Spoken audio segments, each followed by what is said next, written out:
Greetings and welcome back to That Game Place Live, your favorite live stream every week about video game news and video games themselves, and maybe the occasional console conversation or two. We're also going to be diving deeply into some things that are behind the scenes with a lot of these gaming studios and some revelations that a lot of them aren't very healthy. So, with me today to start the show is the one and only Stone Cold Loki. How you doing, Loki? Doing good, culture. Doing good. A lot of news, a lot of stuff going on with gaming. I know, and we only picked out 6 stories, but there's a ton of stuff behind the scenes, and some of these are gonna take a few minutes, so we may not get to them all, and I'm pretty excited. Of course, we always have the trash fire that is Ubisoft, which we'll be getting to in just a couple moments. But more importantly, we're starting to see a shift in the way games are made, Loki. Right now, games can be created by machines. We don't need devs anymore. And as we progress slowly towards that inevitable goal, which neither of us can imagine, when you look at it, do you, Loki, see a future where there won't be devs in games? I'm not with complex games. Mm. Maybe some. I've seen some stuff Elon and them have been working on, like asteroids and old school games like Frogger and things like that. Pac-Man. I saw Pac-Man the other day, but it won't be to the kind of complexity and storytelling that you get with like the giant JRPGs and games like that. Not for a while. No, I hear you. I hear you. Well, I think that it's probably sooner than you and I realize because we're starting to see parts of games being put together, and we're seeing gamers and developers call that out. But before we jump into that, let's say hi to our audience real quick. We got Low Spec Linux Gaming out there. Tom F is out there with his magical wrench. Thanks for being here and for all you do. Our good friend Morgan King is out there, of course, and the lovely Argentum. Hello, dear. We've got Butter Biscuit for $2 worth of quarters saying, be nice if someone did some gaming, we will. I'm actually working on a new intro for this show, and it's going to tie right into some of the gaming you'll be seeing very soon here on this channel. I think Loki and I are going to experiment with this, maybe a couple of other folks in our team, trying to get this to work. And once we do have it working, oh boy, watch out, because we will embarrass ourselves. It'll be good. I'm gonna have, at least I'll embarrass myself. I don't know, but Loki, but thank you for the $2 and quarters, my friend. We appreciate that support. We survive here on as a team on these lovely super chats, and hopefully we'll be building the audience bigger and stronger than ever. And on that note, we want to say thanks to Juliet. Good evening to you, and thanks for checking in with us from across the pond. We've got D Bud Martin out there, the wrench extraordinaire, and of course, a Ninja Pat 15. What's up? Kalikio Keddy's out there. Hail to you, my friend. And we've got a couple more folks sneaking in here at the end, like Josh Hammond, another amazing wrench. And two more people. Oh, Spoon User. All right. And hello to you. Uh, I hope everybody's having a good time. Let's get this, let's get fired up. Can't wait for Friday. Why? Why It's Friday? Friday. Yeah. Well, there must be a reason. There must be a reason, but let's jump into it. So we are talking, as I said, right at the beginning of the show, about the changing game world. And I think that this is something that we need to be more aware of, because I think the AI future is closer than Loki and I probably even assume. Let's take a look at this story coming to us from, believe it or not, gamedev.com. Gamesdev.com. And players lambast Activision after publisher confirms generative AI was used in Black Ops 6. So they actually use generative AI tools to help develop some of the in-game assets. So it's building out world items. I mean, whether that be trees or tables or chairs or, bottles or whatever. Outfits, Yeah. I mean, costumes. they're literally utilizing AI tools now to do the grunt work, right? So you're not going to have people doing like creating all the assets like they had to do for GTA, Grand Theft Auto across the board every generation, right? GTA 5 had some of the most complete uh, asset collections I've ever seen. So, so somebody had to build those. Now nobody has to build those? What do you think of that, Loki? I still would have a team. I mean, you can make it a smaller team, but still have a team because you cannot trust can't trust it to do it all. You can't. I can agree with, okay, well, we're going to use AI to help do this, or to be more efficient here, or to give us some ideas about this. But having a computer just take over all of it, it takes the heart out of it. That heart of the project that you need. I really believe that it just takes the heart out of it, and the hard work. Yeah, and it also gives you it takes you away from the game elements that make it, still feel realistic, but at the same time, it still is a game, right? It's still that razor's edge of reality that's there between you and the game. I'm worried that some of this asset generation may start to take some of those elements away, and become more super real than even we can imagine. But from the story here, it says Activision has come under fire after admitting generative AI tools were used to produce some in game assets for Call of Duty Black Ops 6. The news was shared by way of a disclosure added to the title's Steam page and has resulted in a flurry of negative reviews from players on the platform. And this is something I don't think the game devs world realizes, Loki. Now, more than ever, because gamers aren't listened to by developers, they're going to hit them in the reviews. The game could Oh be yeah. out for 3 or 4 years, but I mean, you've seen that trend too, right? Oh yeah, oh yeah, yeah, and things can change really quickly, especially when you're trying to get as much out as possible. Which, I mean, you can say things have slowed down, but it seems like one project after another. I'm sure we'll get into the WB talks today.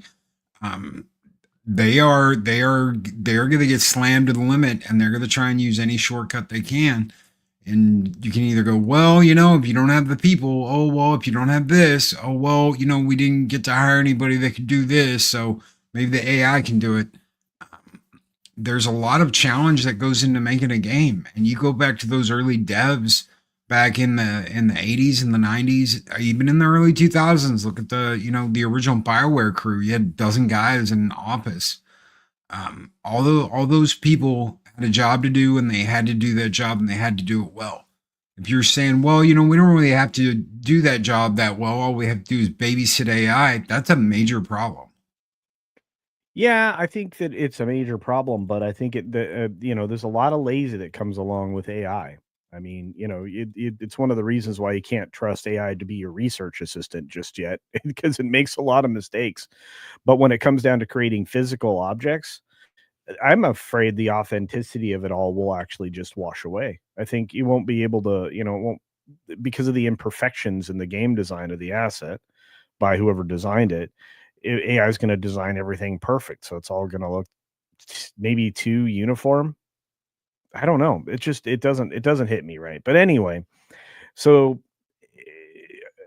according to the folks at Activision, they say our team uses generative AI tools to help develop some of the in-game assets. The Steam page was updated after Valve began requiring developers to describe how they're using AI in the development of their games so it can list that information on store pages. Now, Loki, is how useful is that to gamers though? Is that actually a useful thing that Valve's doing, or is it just superfluous and it's like, well, here's the game. We use this to get there, but here's the game. I mean, that seems superfluous to me. At least we know. I'll give it that. I mean, Steam is usually pretty good about, well, you know what, this is how we want to handle this. So, most of the time they get it right. Sometimes they have gotten it wrong in the past, but I agree with that. At least let people know how it was used, what it was used for. Hey, we made some really cool bonus DLC costumes, for our characters in this fighting game, and the AI kind of did our initial designs, our like prototypes. Okay, great. Thanks for letting me know that.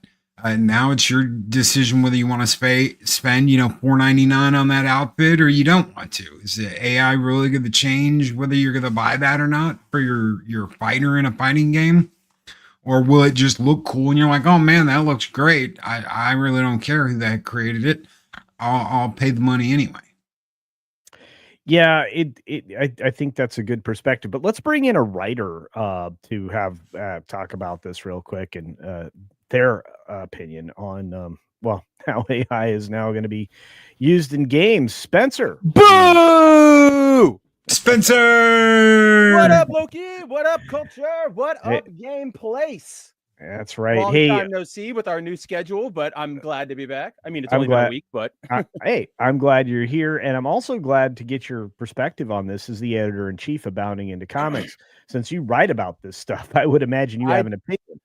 I do. Yeah. So I actually I kind of take a sort of middle road here. I kind of leaning towards what Loki was saying, which is so not as somebody who, I'm also as a writer, as a creative person, I am very much against the use of AI to actually make anything in terms of designs or stories or anything like that. So like I absolutely hate that. But if you do something, AI does have its uses, right? Like it's really good to ping ideas off of. It's a fantastic translation tool. I need to tell everybody about this because it blew my mind. I had to translate an Assassin's Creed thing from a Japanese source yesterday, and I first went to DeepL, which is like that was the standard for translation. It's really good, but when I went to DeepL and I threw in the text, nothing. It was like gibberish. It was talking about how like, yes, we're upset at this game because the player can attack sweethearts, and I'm like, what? That like not even anything relevant to anything anybody said. So I was talking to our boy Cider over at Bounding, shout out to Cider, and he said, go throw that into Chat GPT and ask it to translate. And I did, and it gave me like everything in the right tense, in the right. It was insane to me. So AI has its uses, but yeah, I'm with Loki. I'd like them to like. I want to know what's in my game, right? Just like we all want to know what's in our food or what anything we're putting in our bodies. Like I don't want to go and buy a game that generated all of its background paintings or something or its character portraits with AI. Like that's just me. I know that that's my own thing. So I think this is the right way to go. Give the information and say, hey, this is in here. I jumped in a little, like a half second late. Loki, did you say they specify or they don't specify? Valve says that they want them to specify in the game's release when they put the info of, hey, we used AIs to make costumes or whatever. Okay. Yeah, that's exactly what I want. I would want them to be like, yeah, we used it for this and that, not just we used AI. Because if you just say that, then you could ding them for anything, right? So yeah, I'm not against this. I think this is fine. I think this is sort of the in between that you go through from people who are vehemently against AI and people who don't care. Didn't Activision use it for someone's voice or something that they didn't rehire for Call of Duty? I feel like you're right. I genuinely feel like you're right, but I would have to look it up. I don't remember the last time I gave like Call of Duty a thought. It's just something I could have swore I heard recently. It sounds like you're right. I just don't want to say it to everybody and then go, me and Loki we're huffing each other. Well, one of the things that got caught along the way during the course of this being exposed, and as you point out, that you can get a lot of gibberish from AI. Apparently, that it generated during it looks like a point in time, probably around Christmas, a Santa Claus from Black Ops 6 that had 5 fingers and an undead loading screen. Isn't Santa supposed to have 5 fingers? 4 fingers and a thumb. We're doing this. Oh, it's the 6-fingered man. This guy. We're going. Yeah, I'm just saying that here. Yeah, so despite and this is from the article here, despite often being heralded as the key to unlocking limitless potential, some generative AI tools have well-documented track record of being unable to produce images of humans with the correct number of digits. Yes, you end up with a lot of polydactyly. That's 4, by the way, in case this article is being fed into a gluttonous open AI hopper. Yeah, it probably is. You get 4 fingers and a thumb. Very true.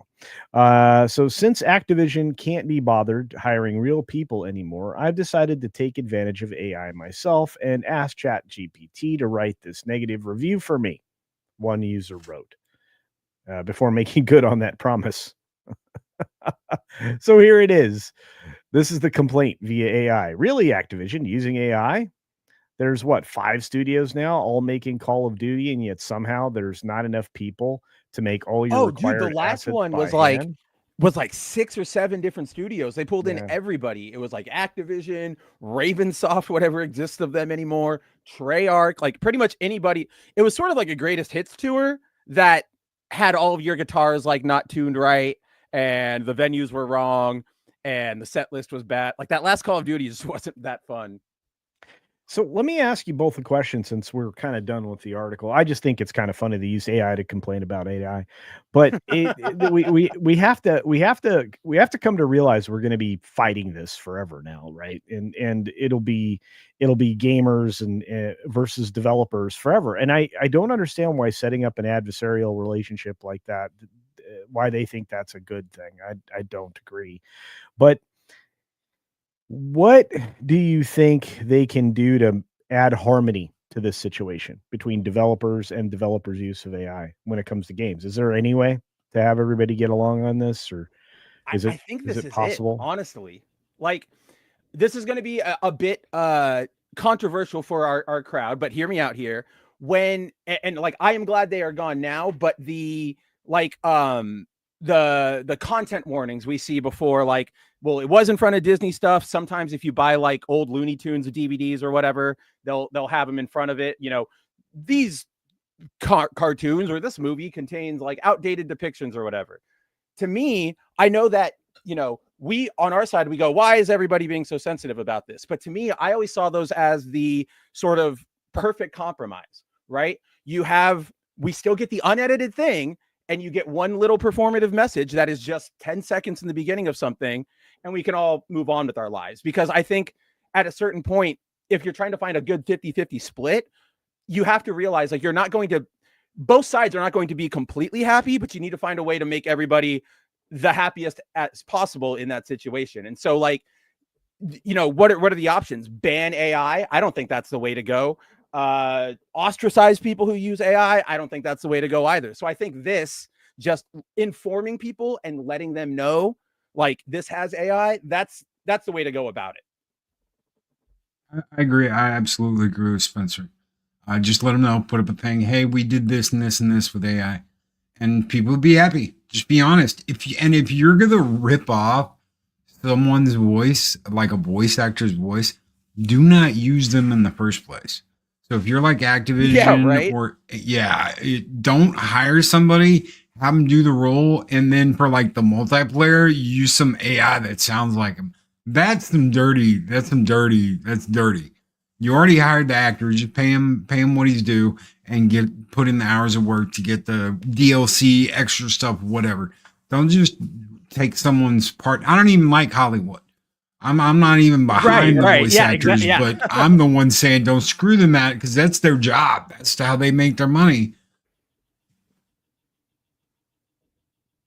I also wonder how much of it is like how when they, you know, a lot of times when they say, oh, we're using AI, at least in video game senses, they're like, we're saving money. But then I'm like, you're just cutting out the voice actors. I almost feel like that has to be like the cheaper end of what you're doing. So you're not really saving money. You're just being lazy.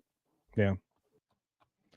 Yeah, and I think that that's the thing is these assets would need to be created regardless. And if you have to go back and do them 5 or 6 times because they're being done by AI and they're inconsistent or there's something wrong with them every time. And by the way, AI is not perfect. I've been trying to use it. That's a thing I didn't even think about, Culture. Yeah. Like you could produce, like, let's say like a costume, right? And it could look completely great. And you go, oh yeah, AI, you did fantastic. But if you don't triple check it, or if you don't know what you're looking at specifically, that skin goes into the game, and all of a sudden there's a big old like triangle polygon sticking out of the back of Santa's butt or something. And you go, uh-oh, didn't see that.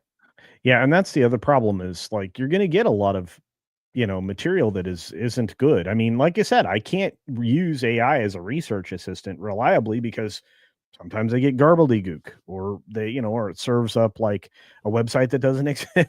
Yesterday, I because Google does that now. Like if you do a search, it'll automatically give you like an AI summary or whatever. So I typed in, I was debating with a friend, and we were talking about, do you capitalize the S in symbiote for like Venom or Carnage or whatever? And I was like, you don't. And he was like, you do. So I went to Google. I said, do you capitalize S in symbiote? And it says, no, you do not capitalize the S in symbiote. Examples, the Venom symbiote or Carnage symbiote. And then like every instance after that first use of like, you don't capitalize symbiote, they capitalized it the entire rest of that summary. And I was just like, okay, this doesn't help me at all. That's pretty wild. Yeah, like I said, I mean, you get a lot of gobbledygook. Yeah, it will, but it is what it is. Anyway, look, I think AI is here to stay. I think we're going to be fumbling it forever. I mean, it's going to definitely accelerate and grow at an incredible rate. It already is. Things it can do now it didn't do before. We went from Grok 2 to Grok 3 in I think 2 months, and Grok 3 is you can run AI agents. You can tell Grok to accomplish tasks for you now. And do them daily. I don't know specifically about Grok because I just don't, that's not even my like anti-Elon thing. I just don't use it, so I have no idea. Right. But the other ones I've seen, like like the Sora AI stuff, like that all is crazy. Yeah, and I've been using a lot of advanced AIs lately and trying to just build out an army of agents to accomplish, mundane tasks. And I'm constantly fascinated by the growth. But in gaming, I see it. I see the branding. I don't know about that. But I do know that I don't think we're going to solve this problem today. Loki, got any final words on asset development with AI?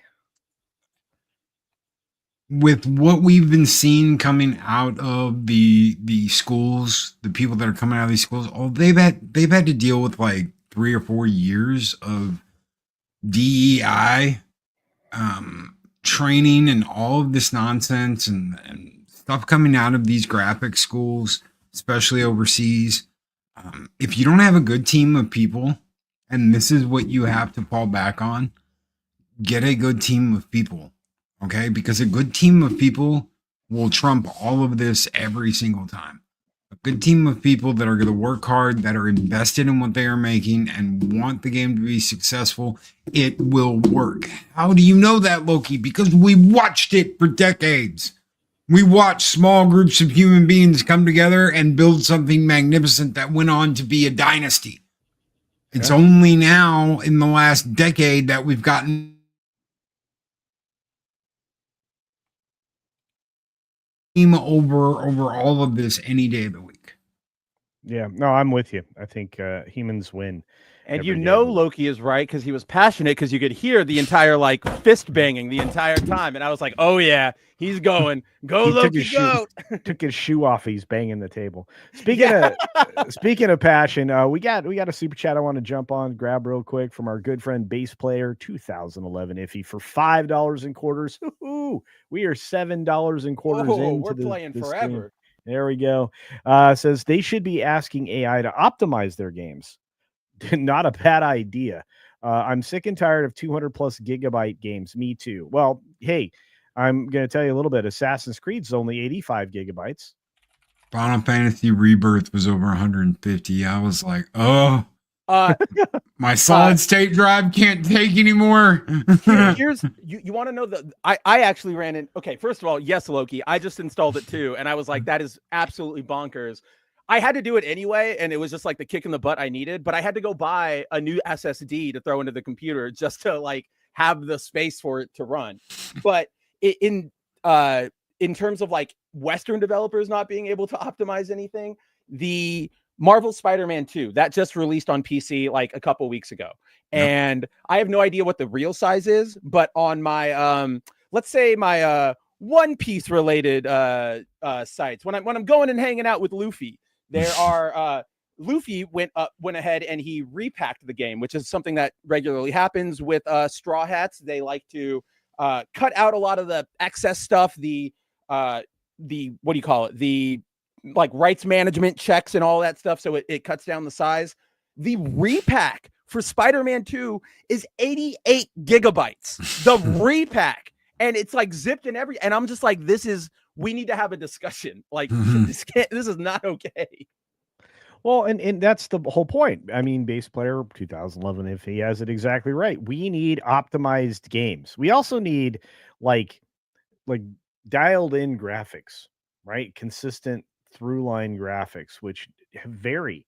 Like I'll be playing a game and the pop in like will be in different at different ranges and stuff like so that. Bad. It's like what is happening like right when you install Spider-Man, it installs a version of DLLS for NVIDIA that's like half a year old. It's so bad, dude. I don't know what happened with NVIDIA, but like whatever their driver program is lately, like this last year, it has messed up everything. Well, if you go into the NVIDIA drivers on your computer and you rename that to the same name that NVIDIA uses as its driver on those games, it fixes all of that. See, I'm laughing so hard because that's so stupid and it's so typical, and I don't even know what I'm gonna throw all of my video games away. No, you just take the DLSS file, rename it to the file that the game calls it, patch it yourself, and the game runs flawlessly with no hitching, high FPS. It's like I'm hearing a lot of complaints right now, but all I do is the game ready drivers before the game launches, and I'm good. I just upload. But that's the problem. Or okay, you're not wrong. That is, if you do the game driver, it's always going to give you what you need. The problem is like if and you know that's the thing culture. It's the game. Yeah. It's not NVIDIA. I keep my drivers updated constantly. It's the game using DLSS assets that are 6 months old or older because they never replaced that file with the new DLSS asset. And then on NVIDIA's end, they, you know, it's a little bit their fault too, because they're just moving, right? They're like, okay, we're going to keep doing new drivers. We got to do these updates. Nobody's talking. Nobody's saying like, hey, NVIDIA, we're having some problems, or NVIDIA's going, hey, we're getting these reports. They kind of just tackle each incident as an individual one and go, cool, that was your system. We're done. Even though, as we can all see, like me and Loki and then people in the chat, we're all going, oh yeah, we've run into this issue. It's pretty dang stupid. Well, I know it's all very dumb, and I just say, get the drivers. You won't have problems. Anyway, we're going to move on to the next super chat from our good pal, T-Neil89, aka Dislikes Puns, for $2 in quarters. Thank you, T-Neil. At Spencer. Oh, that was the worst portamento ever. I don't even oh, what did I say? I totally masked something up and I don't even remember what I said. But I know I feel it, and like I remember when it left my mouth, I went, oh yeah, this is going to be really bad. You're fine. You're fine. We got the couple other supers to get to right now. At least one more. From our friend Butter Biscuit 92 for $2 in quarters, saying Yasuke Simulator day one stream with Marvin, please. Oh, that would be so good. I would be in for. I think we should all be there while Marvin does it. Me too. I think we watch Marvin play that Yasuke Simulator. I think that'd be great. I love it because like we already know Marvin's gonna not like it, but then that pressure of having like 6 people watching what you're doing, and not just like a stream chat, but like physically or like actively talking to you the entire time and backseat driving. It's gonna be fun. It's gonna be great. Yeah, we just put all of us on the screen in little boxes while Marvin melts down. It'd be a good time. He has to do it full puppet. All right. He'll get his wife to operate it while he talks. Here's the weirdest thing, right? Is that the Yasuke Simulator is a game I want to play. Assassin's Creed Shadows is a game I have to play because I told the audience I would. So I'm in a bad place. I'm in a bad place. It's all your fault, Spencer. So I think that'd be fun. The mom drops $2. It's our Asian culture. I know. That's true. That's true. The mom drops $2 in quarters, saying Zelda Ocarina of Time is 32 megabytes. Yes. Right? Yeah, exactly. Well, I saw this incredible post that I think about a lot from like a couple weeks ago or months ago at this point now, where somebody shared an image of like I want to say like an 8 by 8 by 8 deep cube of PlayStation 1 memory cards. Right. So it was just this big old stack of memory cards. And somebody on Twitter was like, dang, how much memory is that? And the person replied, and they were like, my brother, you are looking at 256 megabytes of God's own data storage. And I'm like, that's what it used to be back in the day. That's like what it was. FF7, the original, is on 3 discs. I bet you that, what is that, like 100 megabytes probably? The media density was so limited back then because we didn't have the ability to just fractionally divide, copper lines forever and ever. Yeah. Like, Hey, 56K modems for the win. dude, I tell you what, going from 2400 baud modem to what was it, 50? No, it was 7200. I want to say whatever, and then finally making it to 56K, and I was like, wow, we're cooking now. I can download an image in a minute. Right? Yeah. No more waiting for like you get the like lines at a time of the images loading. Napster. Well, all my songs will be downloaded for the beach trip tomorrow that I'm going to burn on one CD. Yeah. You have to wait like overnight and let it run overnight to download all your songs. You guys, you're making me really old now. I have bad news for all of us. Yeah. we did not have technology. We thought we did, but we had the equivalent of a calculator. That's what we had. Hey, the what was it, like the TI 90s or whatever that we were all supposed to get for school? Those were peak technology. That was the top of the top. It was amazing. You could play Snake on those things while the teacher wasn't looking. Yeah. I got some really weird stuff accidentally delivered to me regularly from Newegg and places like that. One time they delivered me a scientific calculator. I was like, oh, this is rad. I did not order this, but thank you. Oh man, one time, so a couple of years ago, I ordered like I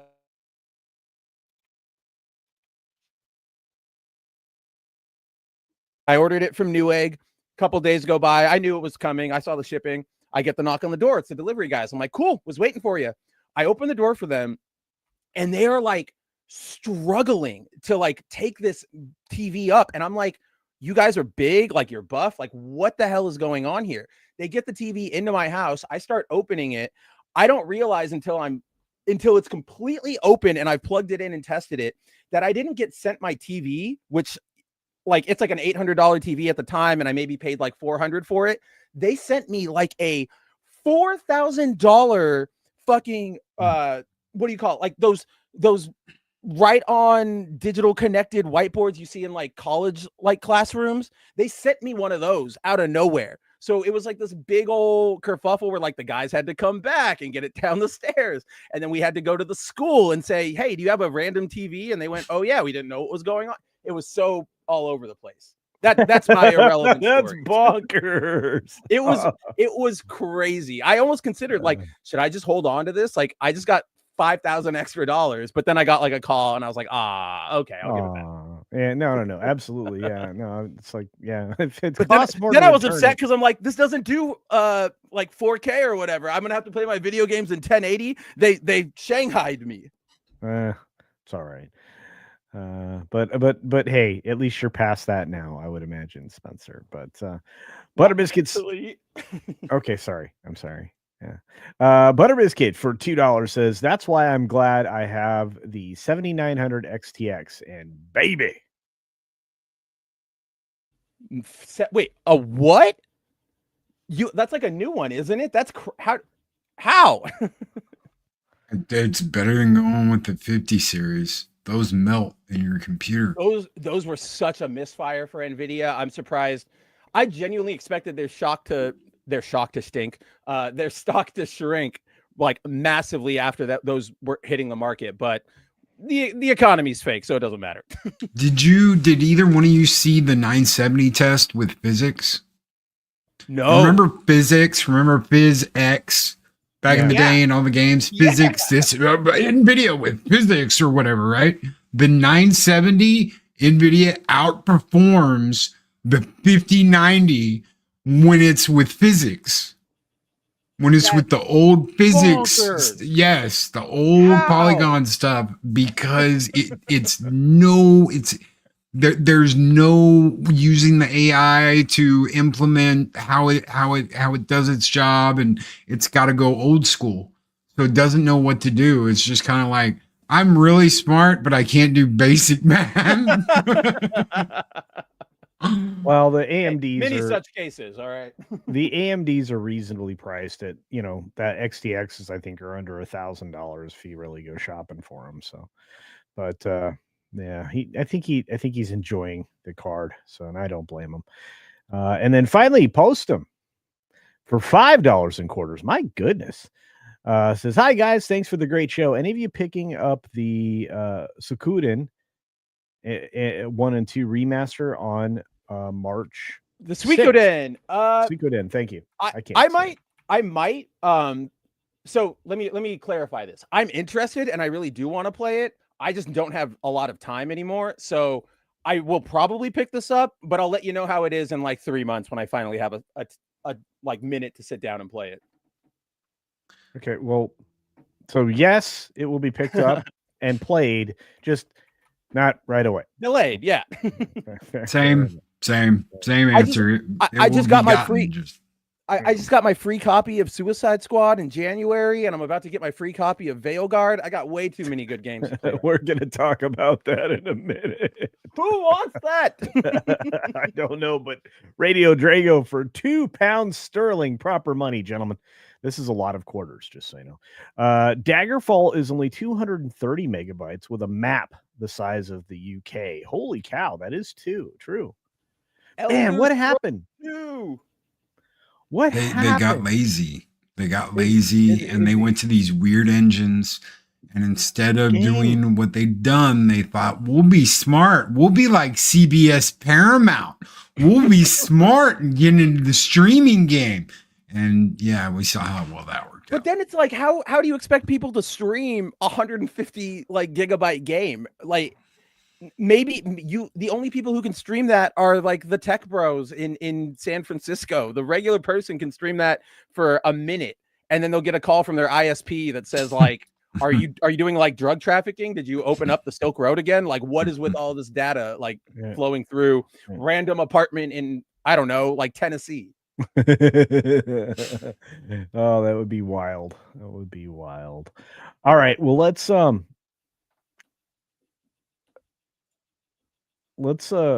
continue on. I just want to say thanks to everybody out there that is that's taking care of the super chat so far. We really appreciate them. You're keeping us we couldn't do this without you guys. We're here for you. You're keeping us in quarters. Speaking of keeping us in quarters, let's go ahead.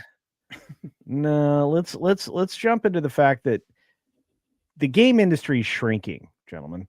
We are having a number of studios going out of business, forced out of business, or just collapsed into other studios because the industry as a whole has been overpopulated by people they don't need. One of the side effects of DEI is putting a lot of people in place that don't actually do anything because they've never done anything before. They don't have merit and they don't deliver much, and it costs much, much more to produce a game than it really should because of all these extra bodies. And one of the things I think happened most recently with Warner Brothers is they had to make a choice of how to proceed forward when it comes to video games. Now, there are two stories on this we're going to go through because we have brilliant minds that work at two of our favorite outlets. One of them would be That Park Place, which I have that article right here.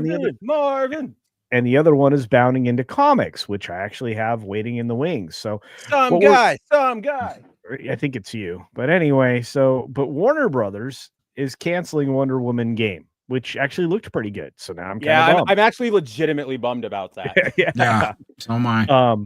It closes the Shadow of Mordor studio, which we'll get to in a moment. And yet, for some reason, Rocksteady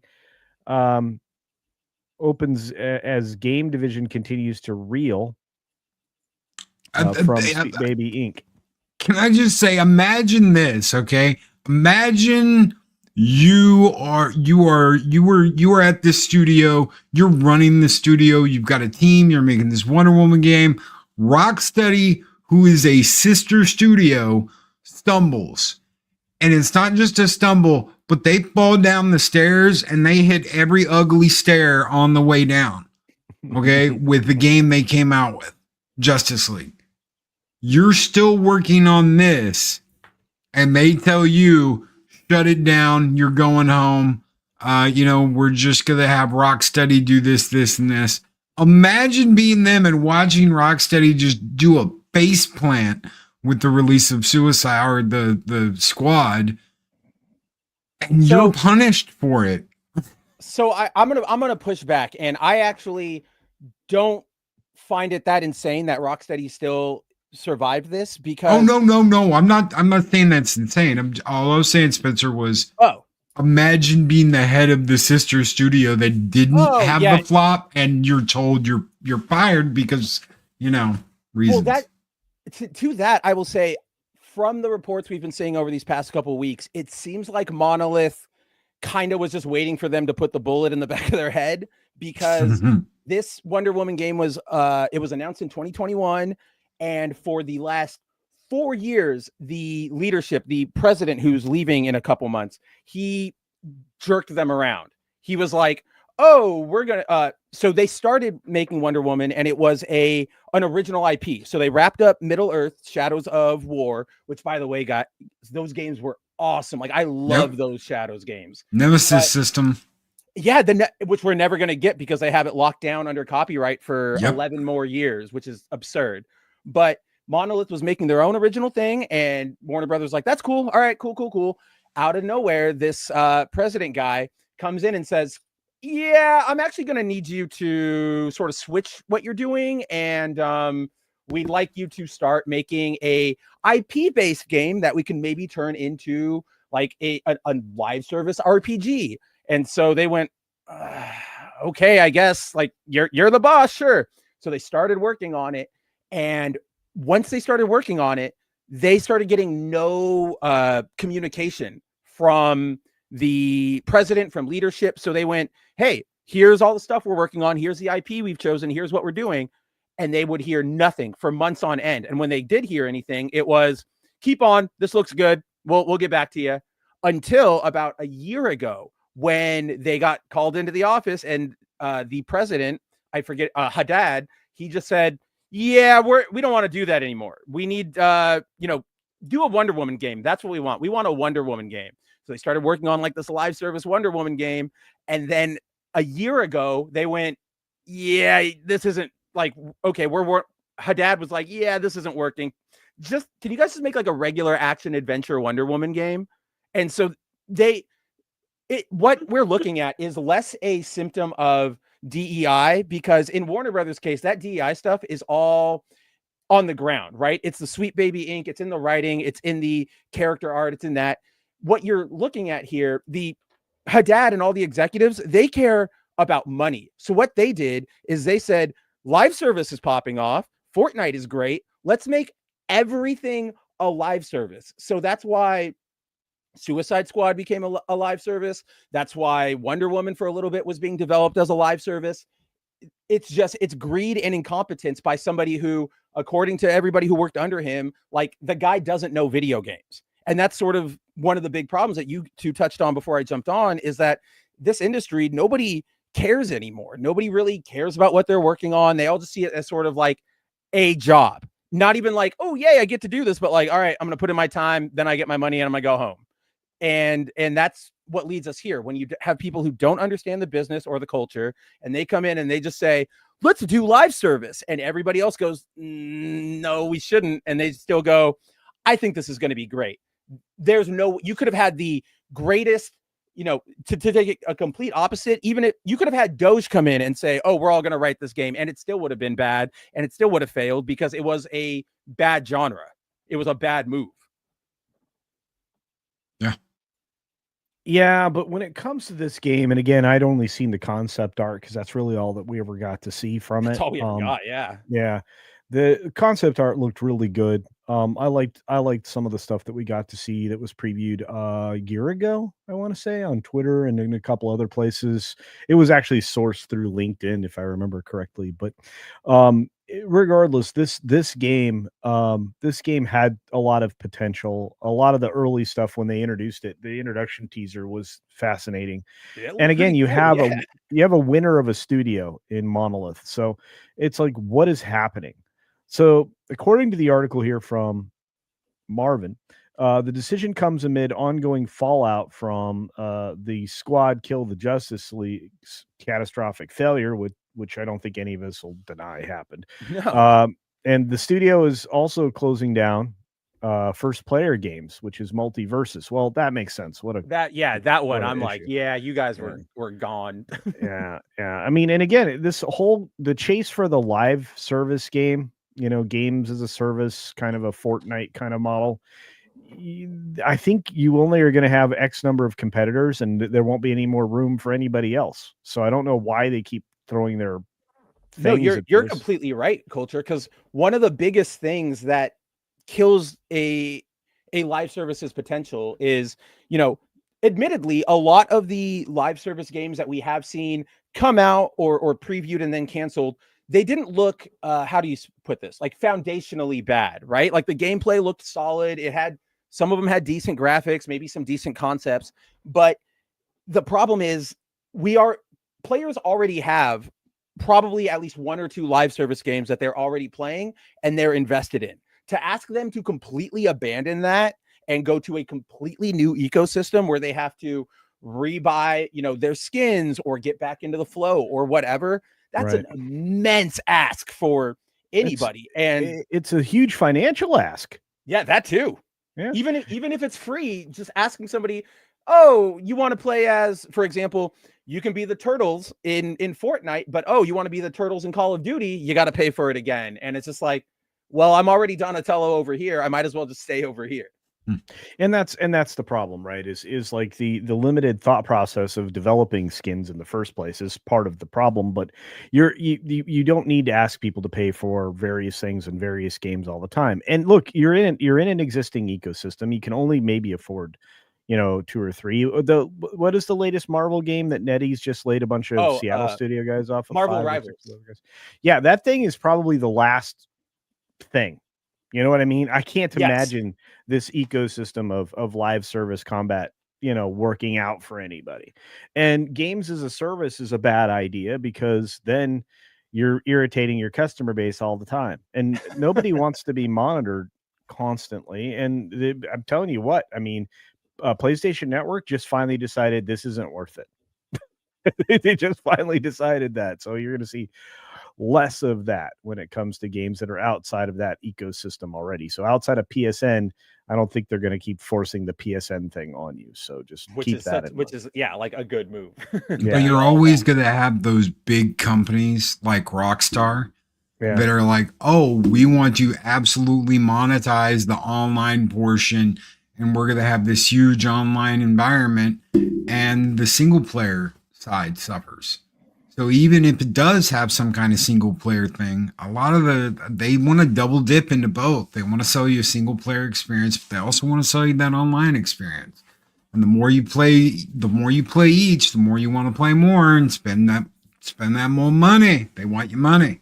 And then and then it's the time investment, right? Because if I'm playing, for example, I play Fortnite and I play Marvel Rivals, with the live service thing, I can't just hop on to Marvel Rivals sort of whenever, right? It's unfortunately, I need to log in to do my daily missions. I need to get all of that stuff. So after I do that for Fortnite, then I do it for Rivals. Do I have time to go into, I don't know, Kill the Justice League or Wonder Woman's initial form? Like, not really.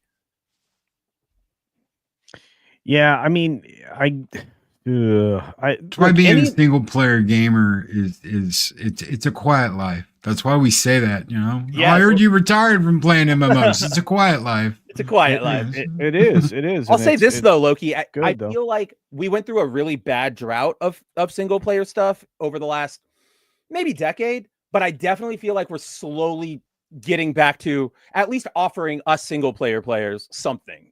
Yes. And Yeah. All right. Where couldn't be happier. campaigns used to be under 4 hours. Remember that? You'd get a game in the single on 360 and your single player time would be like 3.5 hours. I'm like, that's a tutorial mission, dude. Yeah, like that. And then it's like, okay, cool. Well, you're right, Loki. It's basically a tutorial for the multiplayer. Yeah. Yeah, and I'm sick and tired of that. And I don't think everything needs a multiplayer mode. I think certain games can appreciate them or need them, but not very many. And having a agree. game like uh the Squad Kill the Justice League being a live service title was the stupidest thing possible. And then having the Sweet Baby Ink folk involved with it to the tune of a $200 million loser. Yeah, that's a lot. And here's the thing, according to Marvin's article, and we're going to move on to Bounding here in just a second, but we lost a lot here. Yeah. This was a big time opportunity. And in the DC universe, this Nemesis system, which actually a couple people have mentioned in the chat, was celebrated for creating unique enemy hierarchies and rivalries. That was expected to breathe life into Diana's world, potentially placing iconic villains like Ares, Cheetah, and Circe into procedurally generated hierarchies. That would be fascinating. I love that about the Nemesis system. Like, I love you fight one orc, and then maybe out like 3 or 4 hours later, you're in a random part of the map, like doing a quest, and all of a sudden, I remember you, and it's like, oh, it's you, and it like, I don't know, that just made the world feel so cool and alive. They'd even bring him back. So if you like, off with his head, you'd see him and he'd have it like stapled back on, and you're like, how did that happen? You tried to kill me the last time, kid. I'm going to get you this time. Those are the Middle Earth orcs I want, not we must protect our families. Yes. I'm just trying to raise my child. Well, regardless, Season 3 coming soon. Between the description of the game and the limited amount of concept art we had access to last year, I feel like we missed out on something spectacular. So why did they do this? Well, I think a really great story on the why of it all came out of this like tiny little group of madmen, fledgling and ladies, blog, and ladies, not fledgling at all, but people who've been doing this for a long time and understand what's going on in the background, and for whatever reason, this fellow named Spencer Baculi, something. Do you really want to? Okay, I know my last name is so easily make funnable. You don't even need to do that, and I'll give it to everybody here. So my last name is Baculi, Baculi. In scientific biology research, the technical name for a whale's penis bone is baculi. So if you're going to have multiple of those, you have the baculi. I didn't need any of that, nor probably did God help Jonas. me. I got you guys a biology lesson. Don't worry.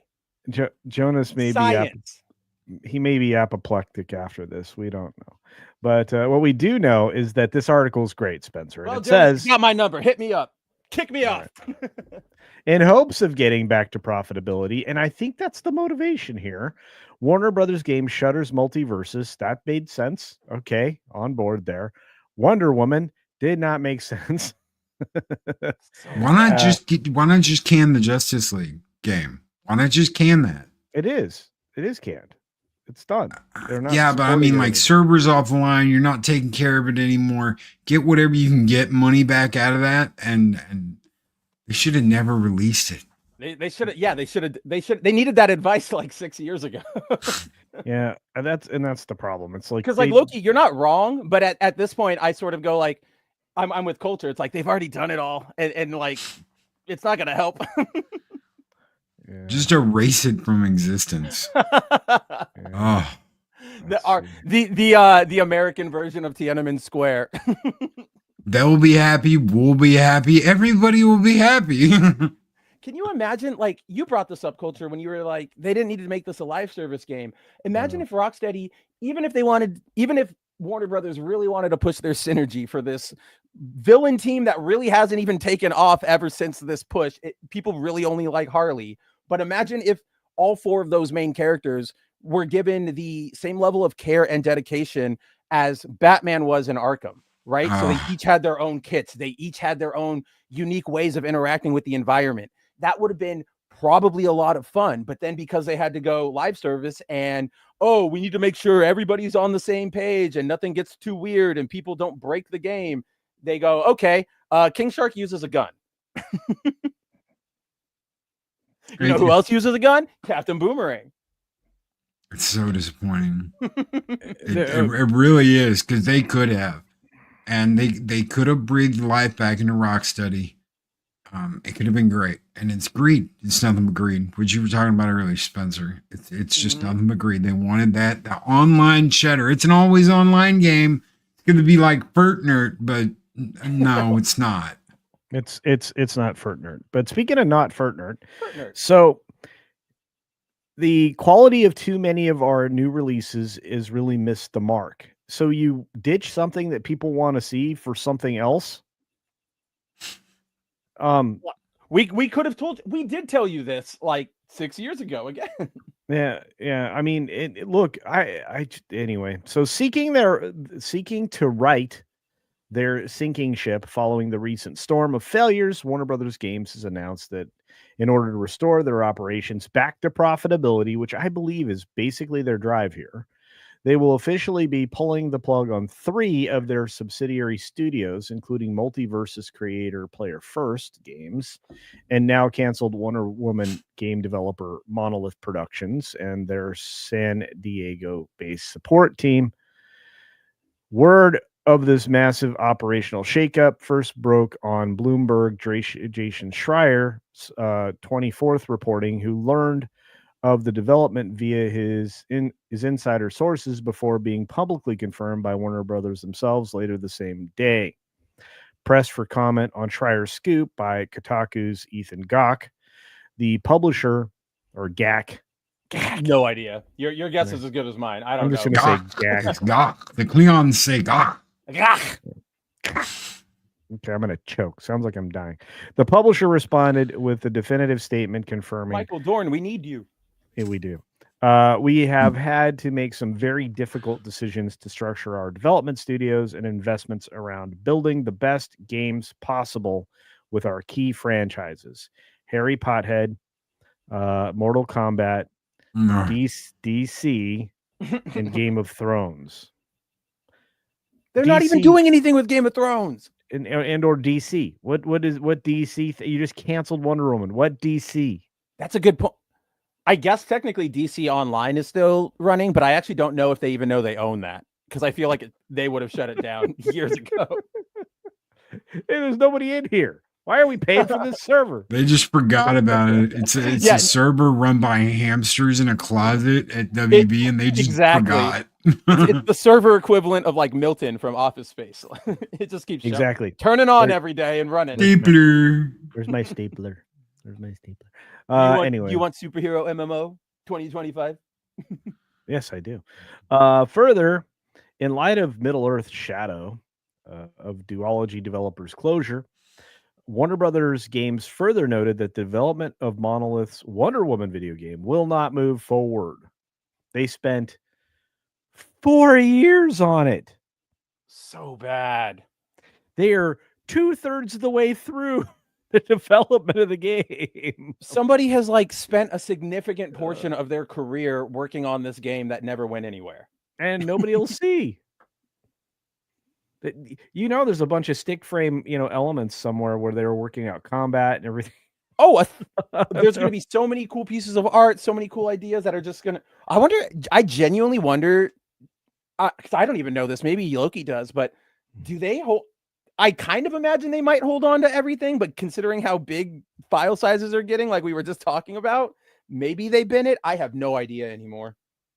If they take insurance out on it, if they get any insurance money from it, they bin it. They have to. They just chuck it. Yeah, that's right. Yeah, because that's what they did with Batgirl. That's right. That's right. Man. I can't look. The story doesn't get better. It's just I think your perspective on it is the thing I wanted to focus on, Spencer, because Yeah, it comes down to money. They don't have any. they got none.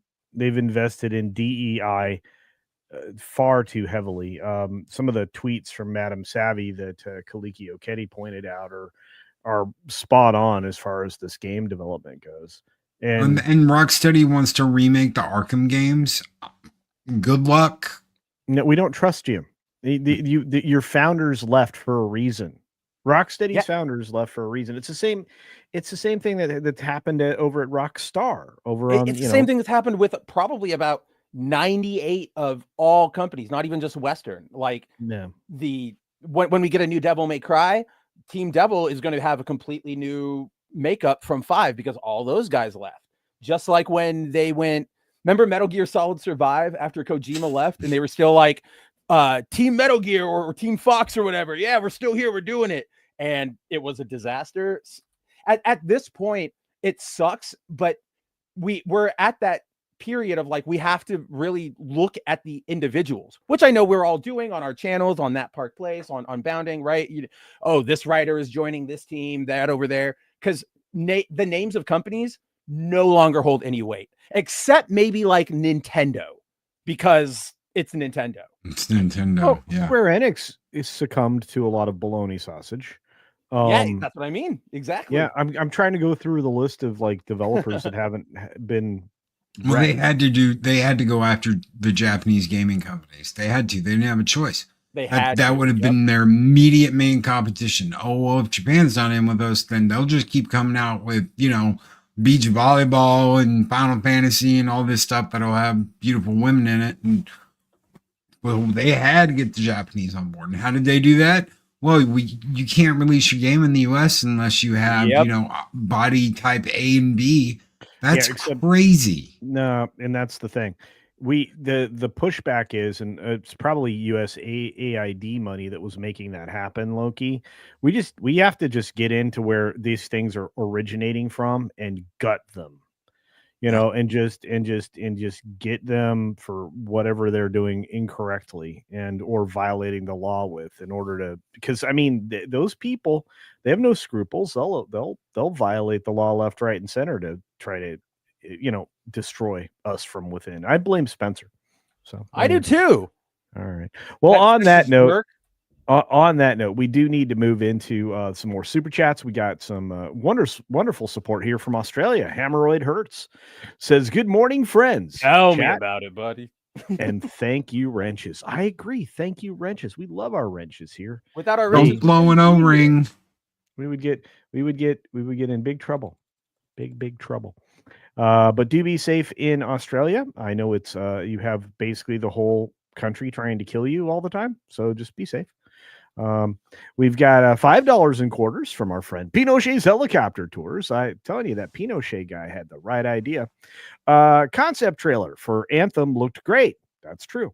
How'd that turn out? It did. Well, when we found out that was basically nothing that was going to be seen in the game like it was until later, yes, that was a problem. That's so crazy. Like, think about Anthem was probably one of the bigger bait and switches that we had ever seen up until that point. And now we don't even talk about it because we've seen so much worse in the 5-6 years since Anthem came out. Goodness. Well, consider that Anthem was part of a successive number of releases that were just trash level. I mean, Fallout 76 comes to mind. I'm still so mad at myself for paying the extra money for all the other stuff that when I got that I just game, have a general rule: don't trust Todd. I had to learn that lesson with Destiny. I left Destiny for like a couple of years just out of I was busy and I didn't have time for it. Bored. Eris wanted in. She was like, "Oh, that sounds like a cool game." I bought her the whole thing. I upgraded what I had, and then I found out I can't even go to the old planets that I used to go to. I can't even go do the missions that the game came out with. Oh, that's right, because they vault everything. They vaulted everything. So you don't even have that. So it was a totally different game, and I was like, I'm sorry, we kind of went all in on this, and then Yeah, you're telling her all like Paris, like, this is gonna be so cool, like we're gonna finally play this. And then you're like, oh, sorry, love, like none of that's here anymore. Yeah, all that cool stuff I told you about, I guess they got rid of it all. They blowed it up. They blowed it up and pooped it up. Yeah, you could watch all these videos on YouTube or Twitch. Gosh, right? Yeah. Here, go read the grimoire. Go to the wiki. Yeah, go to the wiki and read the grimoire, all the stuff, the cool stuff that happened before you got here. Yeah, there's some neat stuff. We don't even have the coolest guy here. Cade's not even alive anymore. He's not, no. It's gonna be, you know what? I'm sure someday they'll figure it out, but I doubt it. Anyway, thank you. Thank you for that. But Halo killer, man, like from Bungie, that's probably what left me most disappointed. Is it's Bungie, they leave, they say we don't like Microsoft's direction, they just want to milk Halo, and I'm like, yeah, artist integrity, go get, like, bring back the development of old. And then they went, you guys want Halo but slower? Oh man, and more repetitive. Good gravy, the grind. Yeah. All right. Anyway, we're not even done with the super chat yet. So I think it's a combination of things.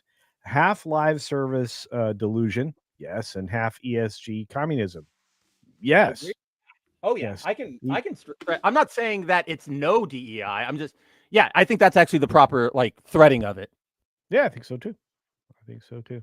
All right. And then following up with that, Pinochet's helicopter tours for another $2.25 says console version of Diablo 3 needs a Nemesis sys first. Nemesis system first. That'd be really cool. Could you imagine that in Diablo 3? I think he's saying it had it. I don't remember that in the original edition before they added all that stuff later. But yeah, I mean, it doesn't mean it wasn't there. It might have been. I just like that idea. Anyway, thank you, Pinochet, for that. Kalikio Keddy rolls in with a thought for $5 worth of quarters. Thank you, my friend. Says, check out Savvy's tweets. I did on Wonder Woman game and Monolith's employees, possible DEI employees involved. Of course they were. A lot of they thems. Oh no. In fact, I think what was her bigger point was that you put the wrong people in to develop an authentic Wonder Woman game. Wow. If that's the case, maybe I don't want the Wonder Woman game, despite the art. The art was pretty cool. Anyway. Yeah, we'll have to try to drill down for those tweets. I don't think I could even try to find them right now. But thank you, Kalikio Keta. I agree with you. And her, Madame Savvy's on top of it when it comes to this type of thing. Plus, she's pretty awesome anyway. Hemorrhoid Hurts for another $5 Australian says, in for laser your rep. Oh boy, word. Okay. Surgery today. Oh no, men don't look it up. Okay. I will not. It doesn't sound pleasant. This sounds like they're going to do some. Well, now I have to. No. They're going to be doing some detangling of the bangling. I don't know. It sounds no bueno, but I think that's how they listed in medical school, Coach. Yeah. And I'll see you on the other side. By the way, Baron Vladimir Harkonnen, 1984, is the GOAT. He is indeed. He who controls the spice controls the universe. And Loki, I was going to do a Baron impression and you beat me. I hope that that all turns out well for you, sir. I know you've been fighting it health-wise. I'm always rooting for you. Laser urethra. I don't even want to know what that word means. It's basically kidney stone removal. It's not fun. Okay, ouchie. All right. No. Ouchie. No. Ow. No. But yes, good luck. Heal up, and hopefully we're both entertaining you enough to not think about what you're going to go through, and maybe we hit you with something that you'll be like, oh cool, I can go play that or check that out after I'm awake again. Yeah 1,000 little razor blades in a place that doesn't have room for them. Anyway, Pinochet's, that's what's going in my head. You're welcome. Pinochet's helicopter tours for $2.25. Thank you for that, Pinochet. Devs put refunds from contractors in contracts. Oh, I think he's saying, and feel free to clarify, because I think this is what he's saying, is that sometimes they put like a clause that will like sell, like what do you call it? The oh gosh, there's a term for it, like an acceptable amount of losses, Yeah, right? investment recovery. Yeah. Yeah, it's investment recovery. Yeah. There's another like mathematical term that I'm like completely glossing over, and I'm a bad Asian because of it. But I think that might be what he's talking about. Is that? But I'm not entirely sure. So I don't want to like speculate and speak on it. Yeah. Yeah. Well, I'm okay with you being a bad Asian right now. But you and my parents both. Okay, fair enough. Speaking of which, Pinochet's helicopter's coming after me because I'm a bad consumer. He says, "Come on, CC." Even quartering warned of Fallout 76. Yeah, I didn't listen. we all have our failures, guys. We all every so often we all go, maybe this will be the one. I wanted that bag. I wanted the bag. I wanted the hat. The one that they didn't even end up making. Yeah, I'm still pissed about that. And I wanted I wanted the bag and I wanted the hat. They were. I will give Culture this, guys. Like all that pre-order bonus stuff that they showed off was really cool. Like, ooh, you're gonna get an authentic Nuka-Cola bottle. You're gonna get a really nice jacket. You're gonna get a canvas bag, and then it was all the cheapest like convention giveaway versions of all of that stuff you could think of. Yep. My favorite is still like they went, we're gonna give you a Nuka-Cola bottle with a very unique specially blended whiskey that we're only doing for 76. And when they did the advertising, it was a straight up rocket ship shaped glass Coke bottle, looked fantastic. When you got it, it was just a plastic shell put over a regular bottle. And it wasn't even see-through. It was just a black shell in the shape of a bottle. It was really bad. I wasn't upset at all. not to this day, he stands by that purchase. No, I'm very angry. Very angry. But look, we actually have a story that we weren't going to cover because it hadn't been written yet. That we're going to talk about next. Anybody here still tentatively looking forward to GTA 6? I'm ready to get out the popcorn if it's bad. But I'm also like, if they nail it and there's none of this crap in it that we've been hearing about, I'll play the hell out of it. All right. Well, apparently some new partnerships have come to light. I actually don't know this one. And a story written by somebody who should be with us right now, but they were too busy writing the story to join us. No, it's not Marvin this time. It's Frank. Not Marvin. It's Frank. Frank! So, that's right. And Frank says, Rockstar rumored to have partnerships with Taylor Swift, Fortnite, Roblox, and more for GTA 6. Fans fear, that would be me, the once defiant studio has sold out to Hollywood. Guys, has Rockstar sold out to Hollywood? I've heard about ads coming to games, and I did hear a rumor that GTA 6 was going to have some far out ads in it that would change through game updates to keep them current. Ew. So it's like having that Coke bottle in the movie, or having, where the two Pepsis are perfectly positioned by the screen and the box of Domino's pizza while the two people are talking. What are you talking about? What are you talking about? That was a completely natural scene in Wayne's World. Mm-hmm. No, yeah. What? So you don't remember that scene from Wayne's World? Culture Casino? I do. Yeah, I was talking about product placement. We bow to no corporate sponsor. we don't. If we look, I would gladly bow to a corporate sponsor if we were to get one. Well, that's what Loki's been saying since episode 1 of that gameplay. Guys, I know. You want us to hold water for you, like Rockstar or Rocksteady or whoever? Disney, hit us up. We will carry that water. I'm just kidding, guys. We would not sell out. No, we wouldn't do it that hard. Or if we did it, we would do it maliciously, and you would know it was over the top, and everybody here would be like, "You guys get that bag." we would Wayne's World it up. So all of us would like have Captain America Brave New World shirts and hats next show, and yeah, hit us up. We could use a fashion redux. So back to the topic. at least going off of the headline, because again, this is the not the first I'm hearing of this, but the most I'm hearing of it. It'll be the deepest dive I get. Partnerships with at least those three entities: Taylor Swift, Roblox, Fortnite, does not sound out of the ordinary for me for really any sort of thing these days, particularly such a big cultural touchstone as GTA. In terms of partnerships with Taylor Swift, maybe that's going to be a promotional thing. Maybe it's going to be like one of her songs on the radio. I don't imagine she's going to write anything, guys. I don't imagine there's going to be a special Taylor Swift side mission. I don't see that. And then in terms of Roblox and Fortnite, that to me just sounds like they're going to cross market. What's her name? Like Lucia, maybe she'll get a skin, or maybe Tommy Vercetti will get a skin in Fortnite or something. I think Trevor should be in Fortnite already. I agree with that. There you go.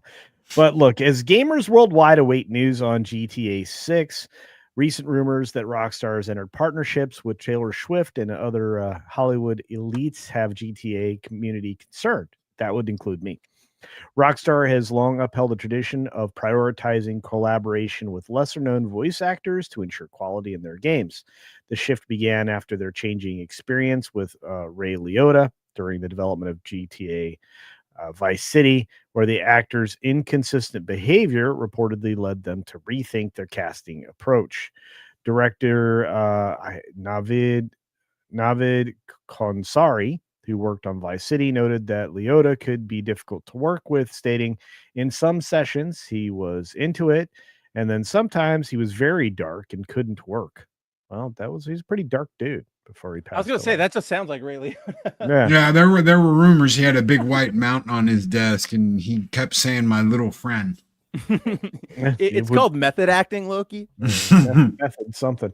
Speaking of which, Dan Houser, who I think quite highly of, Rockstar's co-founder, echoed this sentiment in The Guardian back in 2013. These experiences likely influenced Rockstar's decision, I can't speak today, to focus on talented but less prominent actors for major roles in subsequent projects. Now, on rare occasions, they've made exceptions, casting recognizable actors in supporting roles rather than front and center leads, such as in Red Dead Redemption 2, where Graham Greene, known for Dances with Wolves, portrayed Chief Rains Fall. However, unless you actively seek out these names, most of the Rockstar voice actors remain relatively obscure, often finding fame only after the GTA franchise or other titles like Stephen Ogg, Trevor Phillips in GTA 5, and Roger Clark, Arthur Morgan, which I thought was awesome.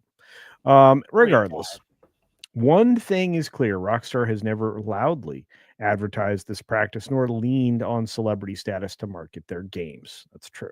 So, Rockstar's new tune, Mega Celebs, and Fortnite Cash Grab. Oh my gosh. Sorry. Mega Celebs. I wish they were. We need some horns, some bing, bing, bing. Yeah, we do. I don't have a soundboard. There you go. So the same goes for musicians. So as we all know, GTA is famous for the epic radio tunes, which I always think is awesome, right? They are curated from a sprawling list of both well-known and obscure artists, perfectly balancing fame with underground cred. But now... Oh, good turn of phrase, Frank. I like that. Yeah. But now that legacy is looking a bit bleak. It's reported that Rockstar has dedicated an entire radio station in GTA to DJ Khaled, whatever you want to call him. That's going to be not great. Yep, you heard that right. The best screamer himself, according to the leak from Dextero back in February of 2025. My goodness. I mean, I'm going to ask you guys a genuine question. Have you ever actually listened to DJ Khaled's music? No, I don't think I've been able to. Okay, because I will push back. This doesn't bum me out because Khaled's music actually is not that bad. It's pretty good. Himself, he has a personality, is a little whack, but there's a reason he blew up with his production and everything. So this, to me, again, this just feels like a GTA game. Okay. Well, it's just gonna have his music, right? So it's gonna be his station. But that's one station. That's not every radio station. So it's not like the whole game is filled with this music. You had Laszlo. Laszlo I is was like just about to bring that up, Loki. Like, if they get DJ Khaled and they have him do a radio station voice, if they can get him to be like super over the top and almost like a parody of himself, which I think he would do. He seems like kind of that sort of open of a guy. I think it would be hilarious. Because honestly, guys, I pretty much only exclusively listen to the talk radio when I play a GTA because those conversations They're funny. crack me yeah, up. yeah. Yeah. Well, okay, so let's do it this way. Let's say he does try to do a Laszlo imitation. Okay, let's say that. But let's say that Yeah. comes along with all of his personality stuff, like the yelling and the crazy stuff, right? Is that a station you're going to tune into? Yes. Okay, That's why I said again, if he can't go in and just be like, I am DJ Khaled normal. He has to be a very over the top, exaggerated character version of himself. Yep. If he does that and he, leans into making fun of himself and doing that over the top stuff, I think that would be hilarious. And I think that would be great. But you're right, Culture. If it's just, this is actual DJ Khaled radio and not something like DJ Kazoo's Drive Hour or whatever, then it's going to be cringe and embarrassing. Yep. Yeah. I want to see him kick the crap out of Laszlo too. Oh, Laszlo didn't get it bad enough in the last game. He needs I was a whole gonna say, nother remember lesson. that? Remember in the middle of the there's that one in 5, but then I think it's in Vice City where somebody comes to the studio while you're like listening and like tries to fight Laszlo for some reason, and you can just hear like a scuffle, like no, hey, stop that, and then it like cuts to commercial or whatever. Yep. Keep the tradition going. Keep it continuing. Laszlo. All right. So regardless, so we're going to probably, at least what we're hearing is we're probably going to hear a Taylor Swiftie. Yeah. Sounds like Aiden Ross may make an appearance. What? Okay, wait. Isn't he just a streamer? Yeah.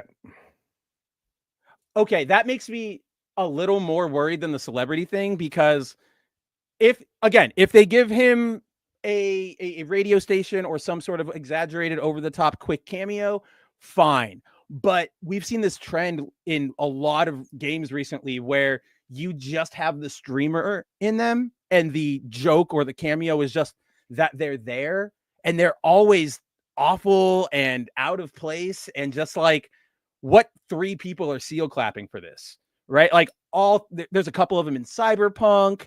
I know the Minecraft story mode games had pretty much all of their casts were Minecraft streamers, and it's cringe. There's a lot of cringe. But Taylor, Aiden Ross, I wouldn't mind me. It wouldn't bother me if Aiden Ross was like just on the radio streaming something. And then right, Roblox. I mean, those are all probably tie-ins, obviously, like with Fortnite and everything else. So those, I imagine it'll be some weird mini game within Roblox, which is what they do. I don't know nothing about Roblox, man. That is completely outside of my purview. Yeah, so it's quite possible we'll get a bunch of that kind of thing. Regardless, this leaves us with the question from Frank and that Park Place: has Rockstar finally sold its soul? So, as reported earlier in the article and explored in detail in the previous article, is GTA 6 woke? It started feeling dangerously close to Rockstar succumbing to what I'd call the rot of entertainment, which is wokeness. So I guess I'm going to just ask you this question. Do you guys think that Rockstar has finally sold out completely and is abandoning its roots, or what? I'd say they did that a long time ago, probably right after Red Dead 2, because now it's just been GTA Online. Loki, you and I were just laughing the other day. It was either the last gameplay that gameplay stream that I missed, or it was on your stream on Friday where Rockstar was like, oh yeah, don't worry, we're going to keep GTA 5 open still. And it was like, well, then what are we doing here? So you're going to milk 2 giant ecosystems? Like, okay, guys, like, they don't care. They're going to put in effort in the single player, but I'm kind of like, I feel like it's what Loki said earlier. It's going to be 4 hours long, not a lot to do. And then it ends with a message that's like, great, Lucia cleared her name. Do you want to see more of her adventure? Log into GTA Online and continue the saga or whatever. Yeah, and that could totally happen. We're lucky we got the campaign we got through 5. That's a great campaign. You don't unlock everything, you don't get to do everything that you could do in online, but at least that.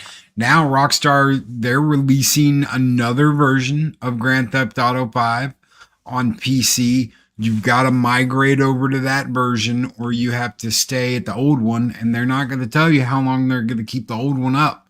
But they want you to migrate your account over to the new game. So you've got yet another version of Grand Theft Auto 5. How many versions do we need? Who knows? But you have to upgrade over to get the new lighting, the new God rays, all the bells and whistles that's in the PS5 Pro and the Xbox One X version. You've got to upgrade to a new version, and that takes you to a new instance that you cannot go back to the old game and get your character back.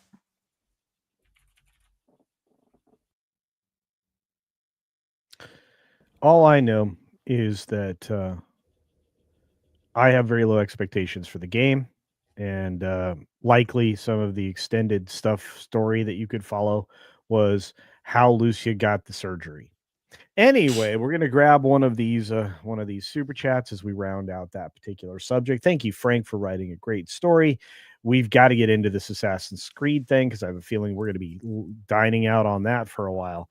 But Pinochet's helicopter tours for $2 worth of quarters. Thank you, Pinochet. Says Laszlo involuntarily left with the last Hauser. Yes, he did. I've covered that story extensively, and I don't think that the way the studio broke up from the original foundation happened very organically. Let's say I think people were asked to depart on the regular when they seem to come at odds with one of the particular Hausers who still remains at the studio.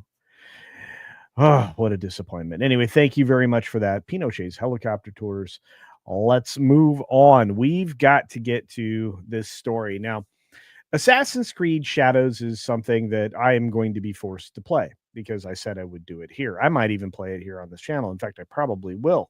You'll get to watch me suffer in playing Assassin's Creed Shadows in whatever form it happens to come out. But unfortunately, it seems to have already come out.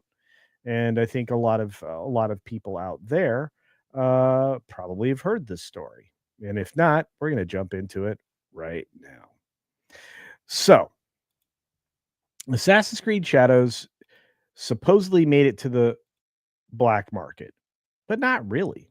I don't believe that's what actually happened. I think that it's a massive leak that comes on the heels of just every other bad thing that could happen to Ubisoft and to one of their premier game franchises. You think they let it out on their own? Do you think they let this out so that they could claim foul? And I don't. I know a lot of people are saying that, but this to me is a guy just trying to make a dime because he's selling the copies for like $200. So this to me is like the guy said, I got this. I don't make enough at GameStop. Who wants Shadows? Again, and here's the problem. When you have a game that's so broken that you have to delay its release more than a couple of times, decent chance that when they say they went gold, they actually printed, some of these discs out and sent them to their warehouses or stores in advance with an open buy date. Yep. So my guess is, and again, of course, the story we're talking about is the fact that it's out there in the wild now. People have gotten the game and played it as it was previously supposed to come out way back when. That's the one thing you should hit, Culture, is like the version on the disc, because you can't, with that first delay announcement, all of their stuff was ready to go. They had all their advertising campaigns. This stuff was already printed. You can't just bin that all and then say we're going to print millions of new copies and then get those out to the distribution. It's impossible. Not in the time frame they had. So you're, like Coulter's saying, That's 1.0 on that disc. Like that is what they thought they were going to do before they quote unquote integrated feedback. Yeah, and I figured this was like a download, like a download link or something per PC. I didn't know. Wow. Yeah, so that actually, you know what? You're right, Loki. We can at least give one compliment to Ubisoft. This is not a download code game. Well, I mean, they made physical copies, and obviously this does not contain the best possible gameplay presentation because, again, like Ubisoft always does, they send out a broken game and then patch it at the last minute. So you spend a lot of time loading up a game that most of which you won't actually see because you're going to download a patch that you're actually going to play. So regardless, this is what happens. So we've seen the spoilers. There have been streams out there. Some people have lost their access to their channels or their Twitch channels or things. And so Ubisoft obviously had a game out there. People are going to know what the original campaign was so they can call it out for what it was. And we're going to have a comparison to what it will be when it releases on the 20th, when I'm playing it, wanting to, I don't know, stick myself in the eyes with forks. I didn't know. It's going to be weird. But anyway, we will be here. I'm sure. So Ubisoft, we're going to enjoy it. Yeah, sure you will. Yeah, culture suffering. Ubisoft's Assassin's Creed Shadows has suffered what could be its most devastating blow yet. The game leaked, the whole game, a month before it was supposed to come out. So the company has faced months and months of public backlash, development controversies, multiple delays. They're about to face a confrontation with Japan. It is not going to be bueno. It is going to be the opposite of bueno. So the leaked copies flood the market. Flood's a strong word, but they're out there regardless. So despite any security protocols, which there won't be any, as far as PlayStation was concerned, this game was good to go because it was supposed to be released 2 months ago or so. Yeah. So, or more than 2 months ago, right? Anyway, so there were some US users on social media and Reddit that flaunted their early access, sharing images of boxed copies, installation screens, and even live gameplay. One user uploaded a photo holding a PS5 copy of the game, while another ex-user, now Danny Stevens has now locked himself out, or locked anybody out, claimed to have purchased the game via Facebook Marketplace. So somebody was, going diving through the back room at their GameStop or whatever games outlet they work for, or a warehouse somewhere. So apparently they had them listed on Mercari, which is that bidding site, and sellers were pricing copies at $100. One listing even showcased multiple copies stacked openly for sale, and Mercari obviously removed those listings. We know that Ubisoft has distribution and supply chain vulnerabilities now.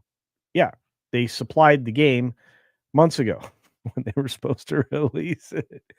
Regardless, as is said in our chat, there's a chance that nobody knew that this was going to get delayed again. So these boxes likely were on the dock and shipped out. So I think that's how it all happened. And, a lot of speculation was about, and I think you guys mentioned it a minute ago, was about Ubisoft did it themselves. No, they didn't. This is the worst possible look for them. This game, from the moment it was announced to the moment it will actually be released on the 20th of March, is the worst possible look for Ubisoft at every single checkpoint along the way. Because, hey, we're gonna make a major character based on a real person that we promise and we are guaranteeing is an actual samurai. Except, oops, that was from a fictional account by this knucklehead that wanted to sell a book that actually got you to believe that nonsense. This Lackley guy, is that his name, Spencer? I think so. Lockley. Yeah. And not only was he locking things, he was lacking things as well, like the truth. So there's a lot of controversy when it comes to this. There's going to be a lot more political controversy coming down the pipe from Japan towards Ubisoft in the future, especially with the ability to destroy the temple and in the interior of it and everything else. I mean, there just was so much discourtesy paid to the Japanese people by this game studio, even though they had, and correct me if I'm wrong, Spencer, Ubisoft Osaka. They did have a straight up Japanese studio office. I don't know how you want to classify it, but they had a Japanese team, actual Japanese people, and they didn't ask them for anything. And they actually just shut the studio down less than 2 months ago. They shut down what could have been a liaison studio. And yeah, like I'm with you, Culture. When I look at this, things like a controlled leak or whatever, we've seen it before, it happens. But here, that even if I even do my most like devil's advocate-y like mind thoughts, which is a really dumb sentence for somebody talking about thinking, but even if I do that, I can't see one advantage to Ubisoft having this leak early. Like, unless there is the only reason I could see this working is if there was if version 1.0 was this amazing game and then we knew that like executives came in and meddled, then I could see that. But that's not what happened. It was technically kind of the other way around. The executives meddled, and then we said this sucks, and they said, okay, you guys are probably right. Yeah, that's not a great way to approach your games. Mm-mm. Yeah. Loki, your thoughts on this leak and whether or not it's going to matter at all in the end? Because that's all I got left for questions. Is any of this going to matter? No. We were talking about Rocksteady and what they did, and we've talked about Rockstar. And now we're back around to the people that keep me warm every winter. Is Ubisoft. I'm not kidding. It's been a warm winter this winter.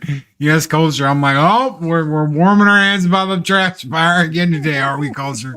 We are. They have created this issue for themselves. They have put themselves in this position. At every corner, it's almost intentional. It's so bad that we're like, did they leak it themselves? Is there any advantage to that? Right, yeah, right. That's the stupidity we've been dealing with Ubisoft.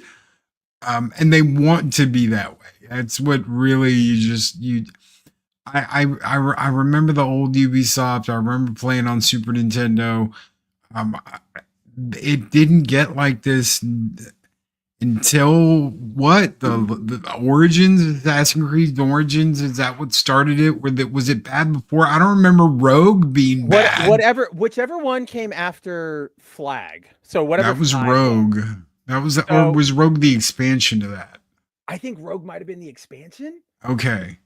Assassin's Creed is one of those ones that kind of goes like really Marvel comic style wonky with all of its tie-ins and expansion. Rogue was one console, and there was another game released that was on the other console with the twins.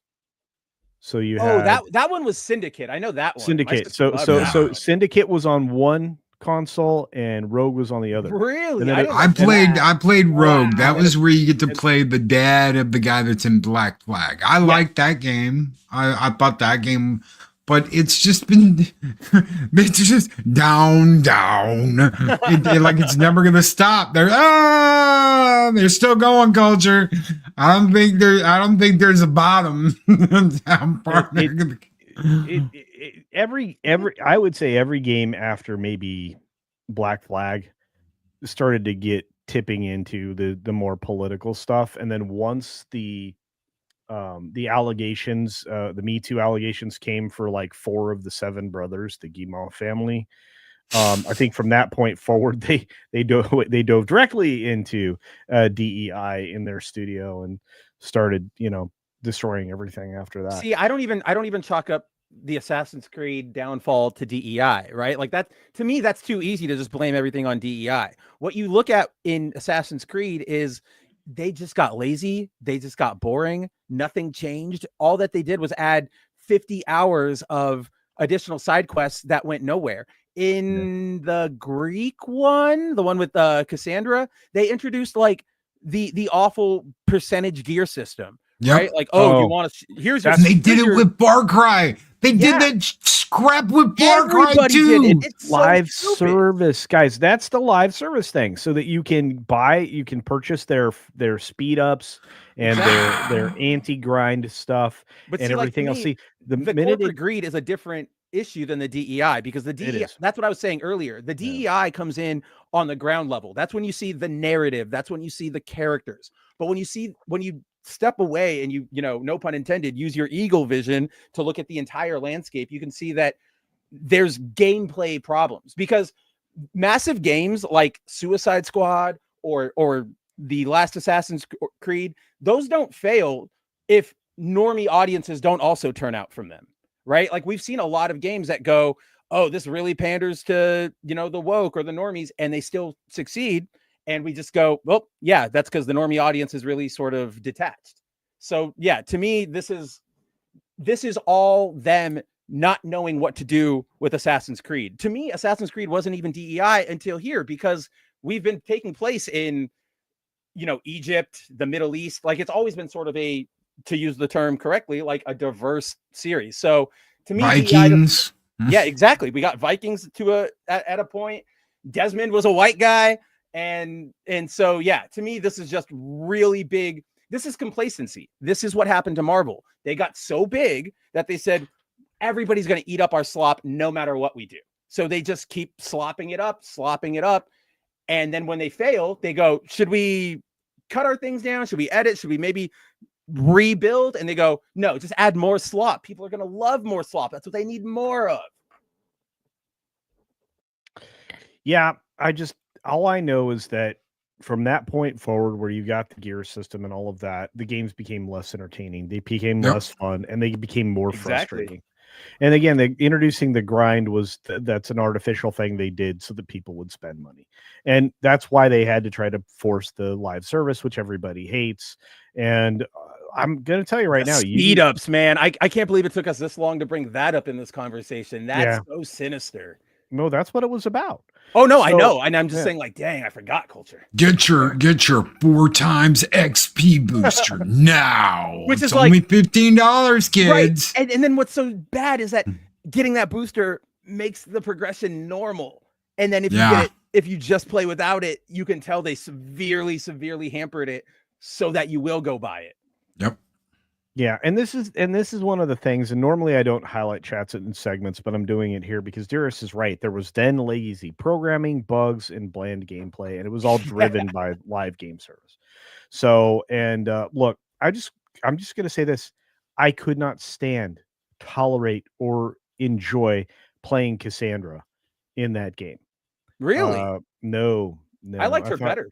Antonio was much better, or whatever that character was. I really.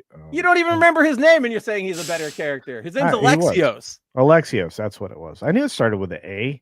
We're very creative, but no. It's just, let's just say it this way: Ubisoft has had a long, slow fall down the stairs like John Wick, and you know. I don't think they're going to be able to get back up and go back up the stairs. That's my. Oh point. No, they've got one last. They have one last stair push down to come in a month, and after that, we're going to start seeing. I genuinely think we're going to start seeing big disastrous not disastrous, but seismic moves on their end resulting from the disasters. Right? They're going to release this game, and maybe a month will go by. Let it try and get all the positive quote unquote press it can, and then we have to cut this team. We're selling to Tencent. Assassin's Creed now belongs to BioWare. I don't know, but it's going to be a bloodbath in a month or two. Yeah. Yeah, I heard they're already looking at selling most of the Tom Clancy stuff, but Rainbow Six, they'd keep that. But those are a lot of IPs that they just never did anything with. They just sat on. Well, they also ruined a lot of them. The one that I'm still particularly salty about is Splinter Cell, because I loved the first Chaos Theory, Pandora Tomorrow, the first Splinter Cell. Those are great, really immersive stealth games. They do things that modern games don't even I don't even know if they remember that these things happened before. One of the things that always sticks with me about Splinter Cell is you could legitimately shoot out a single light bulb, and enemies would go, "Oh, what the heck? The light actually went out," and they would move and they would go investigate, but they wouldn't do the Arkham thing where they just go there and they stand and then walk away. They would inspect it and then go, "Okay, you stay here. I'm gonna go find a bulb." It was incredible. But then they stole that though. They stole that Metal from Gear. Well, actually, Eidos Thief. Yeah, I don't care though, because they still did it. It was still immersive, and it was a different setting, right? Thief is medieval. Metal Gear Solid is sort of fantastical, over the top, and then you had Splinter Cell, which was real military. Like that's Tom Clancy stuff, right? Yeah, and so like that's what I loved. I love those too, and you know what? Someday soon, the Tom Clancy catalog and the access to those IPs will be owned by somebody else. And that's what I'm saying, because then with Double Agent or whatever the like last two Splinter Cell games, they just turned them into Gears of War. And I'm not even kidding. They are just now cover shooters. There's no stealth. Or let me rephrase that. You can stealth if you want to, but if you're caught by an enemy, no big deal. Just go into a Gear of War like battle. Ubisoft is they've just completely creatively bankrupt themselves over these last couple years. Remember when you could do the splits in the air? Yes, with Sam in that first game, you have your pistol like aimed down at the guy, and you're like, "Ooh, he didn't see me." No, that feeling where you're like, "I'm ready to crack him if I need to." Yeah, past is, and you're like, "Ooh, I am the knight. Batman got nothing on me." All right. Well, in addition to being the knight, we have one more element to add to this conversation, and this. I want to do this because we have one story after this one, and I want to get to them desperately, and we're running quickly out of time. But this is not where it ends, and I brought this up during the segment. I'm going to continue on right now and say this is not where it ends for trouble for Ubisoft. Ubisoft always finds trouble. They found more trouble today in a story by Spencer Baculi. You see, Japanese politician is calling on a national diet to condemn Ubisoft and Assassin's Creed Shadows over in-game ability to destroy real-world Shinto shrine. Can we really excuse this just because it's a game? Wow. Spencer, fill us in quickly on what this amazing story is about. Yeah. So basically, if you guys remember, a couple weeks ago, it was discovered that there is an in-game recreation of a real-world shrine within Assassin's Creed Shadows. Because it is a part of the game engine, it is susceptible to the fact that, like everywhere else in the game, it can be destroyed. That sort of sparked a little bit of a wildstorm over on like Japanese social media. It eventually drew the attention of the shrine keepers, who said that they are going to take action. They did not say what that action was going to be. And then after that initial kerfuffle, you had a member of the local government for the region where the shrine is located coming out and calling on the current, I don't want to say ruling, but like the majority party in the National Diet, which is their version of Congress. It's a two-chamber house that it's their legislature. He's calling on them to speak out and, tell Ubisoft that they're wrong for doing this. And that's where we're at. Yeah, it's absolutely wild. And this is something that I think that a lot of these studios just need to come to grips with. They have to stop. I disagree. I'm sorry. Like I wrote the story, but I 100% disagree with this this particular bit of outrage against the game. Really? I do. Because to me, this is player freedom. This is freedom of expression. We've been able to destroy other monuments from other cultures and other games. If they made a US game, which they had, and you can blow up things like the White House, I don't personally get offended. I'm not going to tell them that their feelings are wrong, but I don't think that this should be, we need to condemn this. We need to ban this. I don't think that's correct. Okay, well, this is facts over feelings, guys. This is facts over feelings. It's kind of turning it into being infamous instead of condemning it. You've now made it something that people want to go and look at because they want to see why the heck it was banned. Well, let me go here and say this. I don't recall being able to destroy anything precious in any previous Assassin's Creed game. You 1,000% could, but you probably, this is what I'm talking about. Just because you don't remember, were you paying attention back then for I know Egyptian or I know Muslim cultural, like historical pieces. You didn't. We only know this because Shadows has so many eyes on it. I guarantee that if nobody brought up that shrine that made that connection, nobody would care. I just don't recall doing that in any of the previous games. But again, and of course I was paying attention. I played the Assassin's Creed games are one of the I know you were games paying I really attention, like. but you weren't going in with the same level of attention to the Scrutiny, you cultural mean? aspects of everything. I wonder how debauched I can get in this game. That's what I mean. That's my other thing, Loki, is like a lot of people are going, "Oh, this is so offensive. We need to take this out of the game." But I know I know that if the game came out and you could destroy every other part of the game and you got to the temple and it just all of a sudden your commands didn't work, people would go, "This is bad game design." So what are we doing here? Well, one of the things I will say is this, is that these people that have done this, not the people accusing them of anything, but the devs and the people that created this, they're the same people, and they're the ones who took the banner from the troop that does the reenactments. They're the ones who took the sword from a show. I think One Piece was the show. Yep. They're the ones who say, oh, white women can't wear Chinese dresses, or you shouldn't culturally appropriate that. It's the same nonsense, but it's okay when they do it. And I think that's where some of the to hell with them comes from, is they are the first ones to scold you about how horrible you are, and then they go and do some stuff like this. But now we're doing the exact same thing to them. And this is why I can't stand a lot of the discourse around this game, because I'm seeing so many people who are in our sphere or normally share our opinions about player freedom and not being so offended by everything, losing their minds over things that really, for example, a lot of people are going, "Oh my gosh, Yasuke's a foreigner and he's chopping up Asian people. This is so offensive. This is so racist." I thought that was funny. Well, but I mean, guess what? A lot of those same people said there's nothing racist about Chris and Sheva in Resident Evil 5, even though that's the exact same situation.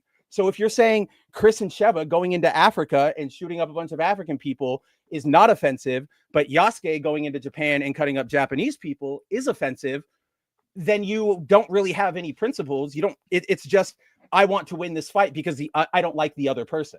I like Resident Evil 5 and Capcom. I don't like Ubisoft. So I'm going to hold Ubisoft to this other standard that I don't hold other companies to. He makes a good point. Yeah, I know. Especially annoying. Well, I know. I hate it. I wish I could be super inflammatory and just not care. Like no. I like a lot of the the Twitter influencers. I like your principle. I'm not Mark Kern, guys. I have integrity. I like your principle. That's why I love coming on this show. What I do think we need to do though is move along from this particular subject. So I'll just say this: we'll be back to it in a month. Yeah. Well, yes, but I don't think the scrutiny will go away, and I don't think the stories are going to go away, because I think Ubisoft is cursed. Somebody cursed them.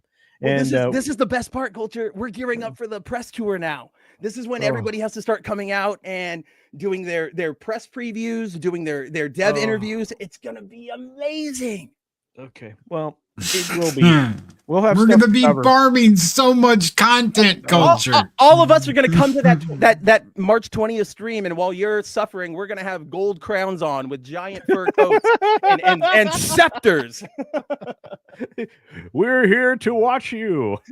Dance, peasant, dance. I will. Okay, on that note, we do need to move on. I just want to say Ubisoft's in big trouble. Let's take a crack at some of these amazing super duper chats we got from Gory Eyed Beast for $2.25, saying, "Why not just let you make your own character?" Good question. I think because that's bad. We learned that from Anita Sarkeesian. We learned that from that other Zoe Quinn weirdo. We've learned that from all these devs. They don't want you to make your own character. They want to spoon feed you some giant chin land whale from Land of the Lost and have you play as that.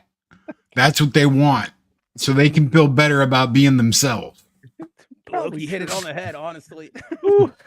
Yeah, the ugly stick positivitycation or whatever. There's like a fat non-binary sumo wrestling girl in this game. I know. every single dude. I'm gonna spend 10 to 15 minutes just hanging out with that chick. It's gonna be fantastic. You don't need to spend extra time. You know they're gonna have like a side quest chain where you really got to get to know them. Get to know the sumo wrestling chick. Okay, it'll be fun.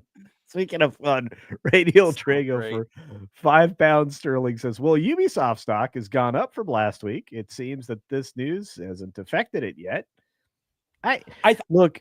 That was, I think, and correct me if I'm wrong, Spencer, but I think that's what some of the speculation was around this getting leaked early. I think people were like saying, "Oh, look, there's a correlation. The stock kind of bumped a little bit." I'm like going, "No, the stock bumped because they might still release a game." I'm with you, Coulter. It's because they might still release a game, and also remember they released that like statement either last week or the week before where they were talking during their like earnings call where they said something along the lines of like Assassin's Creed Shadows is coming out and it is on track to be a great release. Like it's got millions of pre-orders, even though I don't believe that, and I'm convinced, like with most earnings statements, that was just fluff. That's enough to make people go, "Oh, Shadows is actually getting pre-orders. This might be good. Let's invest and expect a big turnaround."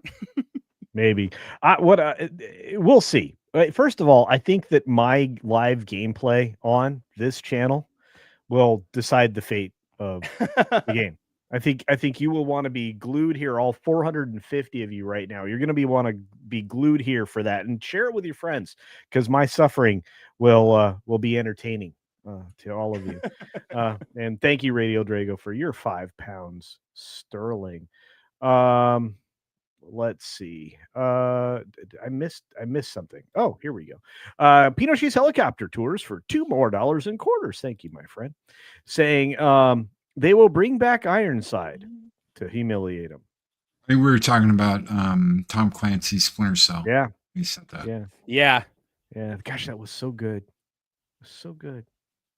They had a flight simulator line with Tom Clancy, like Splinter Cell. Yeah. They just decided, no, you know what they did, guys? They said, never mind, we're going to make a live service game. And that's what X Defiant was. And then that shut down. And now everything's shutting down. That Ghost Recon, what was it, Wildlands? The other one was in. I still play it. It's loaded on my PS5 right now. I love that to pieces. Obviously, the Predator. The Predator thing is really fun. You know, that add-on was cool, that DLC. But everything in that game is beautiful. Everything. And there are consequences to screwing up in that game. Yeah. Like, hey, that's a missile coming at you. That's a heat-seeking missile gonna smoke your helicopter, bro, or your plane. Yeah, you better find a mountain to dodge around. You better fly real well. Anyway, sorry. We have one last thing I got to get to, so we got to hustle. Just miss good games. We miss good games. We don't miss this from Radial Drago for £5 sterling. £5 sterling or sterling? There's sterling. Yeah. Somebody's hungry. To Spencer, point you do fight the Pope in Assassins 2. Oh yeah, but he's not really a Pope. He's a Borgia.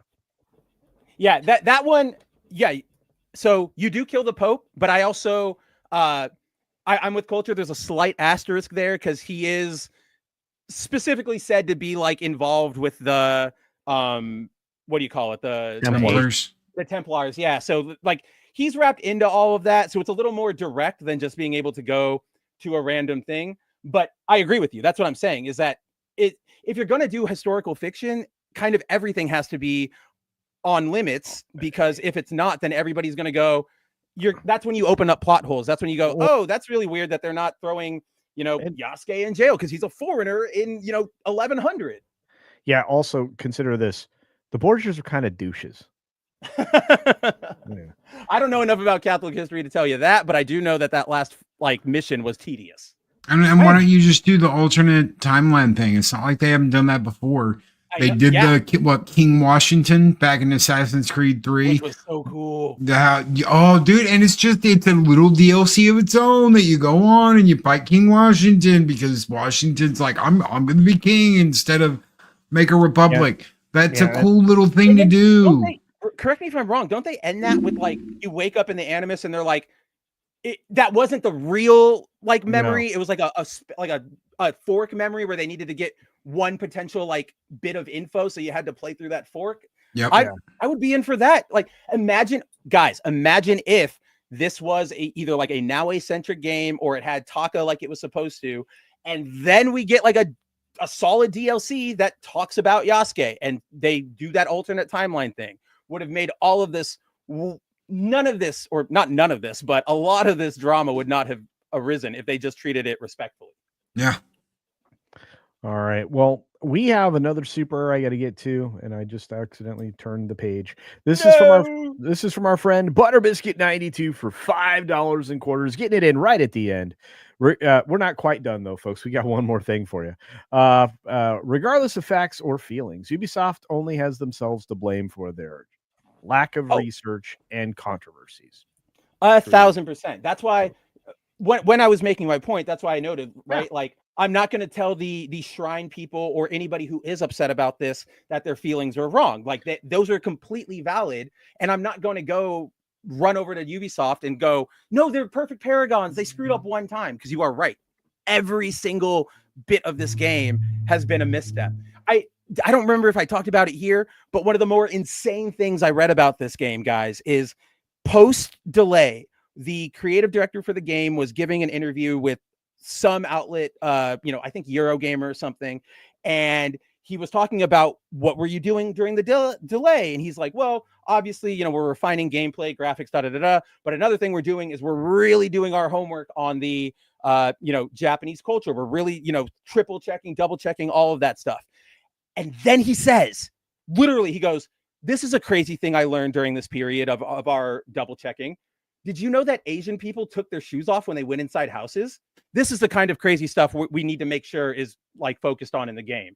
And I was like, the literal like number one thing everybody knows about Asians is something that took you not just the 4 years of normal development, but then the refocused delay to learn.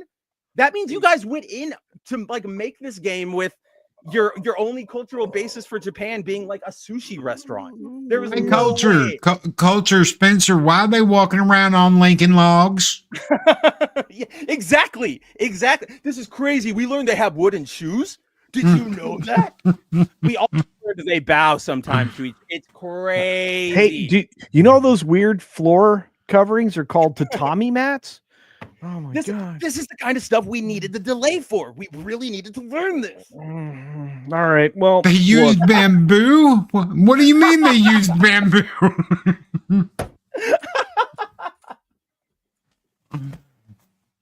Did you know they have an emperor instead of a president? We're learning things every day. This is what it means to be on the Ubisoft team. All right. Well, we need more humor, so I'm going to insert a little bit here at the end. Let's do it. Why not?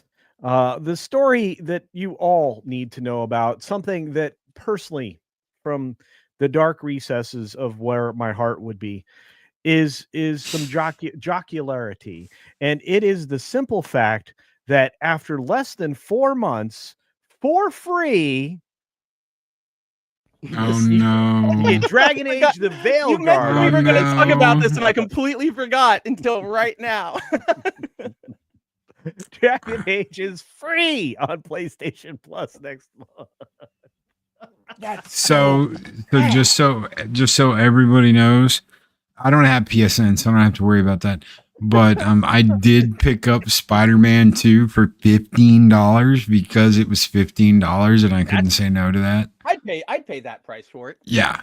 So I went ahead and I'm presuming you grabbed it on PC, right? Yeah, it's on Steam. Yeah, I've got a Spider-Man 2 console. So I got the game. When it first came out on PS5. Nice. Yeah, I went all in because I thought this is going to be great. They definitely, the first one was great. Except for MJ. I couldn't stand MJ. She looked better though. Yeah.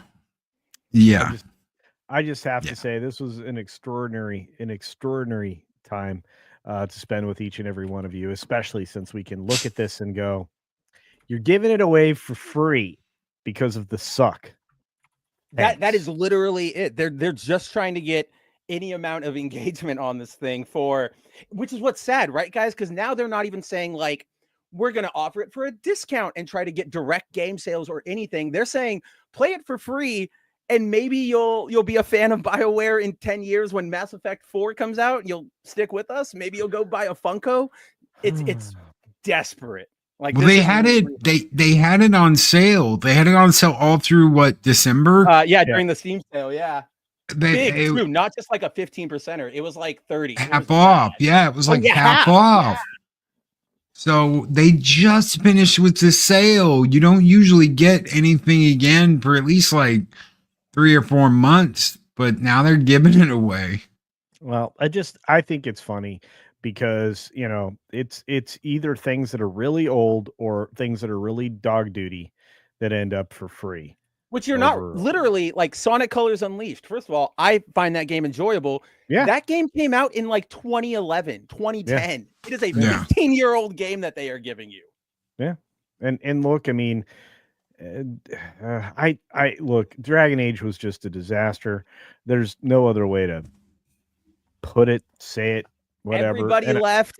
No sales happened. The CEO had to come out and admit multiple times, not just to like Game Rant or something, but to investors, to Wall Street, to the international markets, and say, yeah, Dragon Age Veilguard was an actual failure. Oopsie. Ooh. Look, and the last thing is, what's really funny is I pulled that story from Eurogamer, where Todd wrote that story. Yep. He seems really sad he had to write that. Okay, bro. Anyway, he probably was. I just had to write about Suicide Squad last month when it was the free game, and now I have to write about this. It's like all the games I shilled suck. Anyway, I don't know. Anyway, and not only did I shill them and they suck, but now I have to basically write like their obituary and admit they sucked. Yeah. It's for free. Speaking of which, we got a last minute super duper chat from Butterbiscuit92, who's going to watch me suffer in just a few weeks for $5.25. One of the best streams of the week. Now, if only you guys would play games. I'm gonna play games. I will. I will suffer, and these guys will sit around and watch me suffer, just like you will. For the 450 of you that stuck around for them almost the entire time, we just want to say thank you. And for those of you who contributed to the gifties, I just want to say thanks once more. We did pretty well. You guys really made us look good here. We are a shining penny for a change. And I'm glad that everybody has been joining us for the new schedule on Wednesdays. I know it's only been 2 weeks, but I was in the chat last week. Everybody was active. We got 400 of you here. So thank you guys. Yep, and we will be we'll be back live again a week from today at the same time. And between then and now, I'm hoping to make more game videos if I can get the team available to do that. So pretty stoked about that. We do have more stories we didn't get to, so there's plenty to cover. And it seems like we march on. And Spencer writes more, and that other fella. Marvin writes more. Marvin will write more. Culture will have more videos. Loki will have more commentary on all of the streams.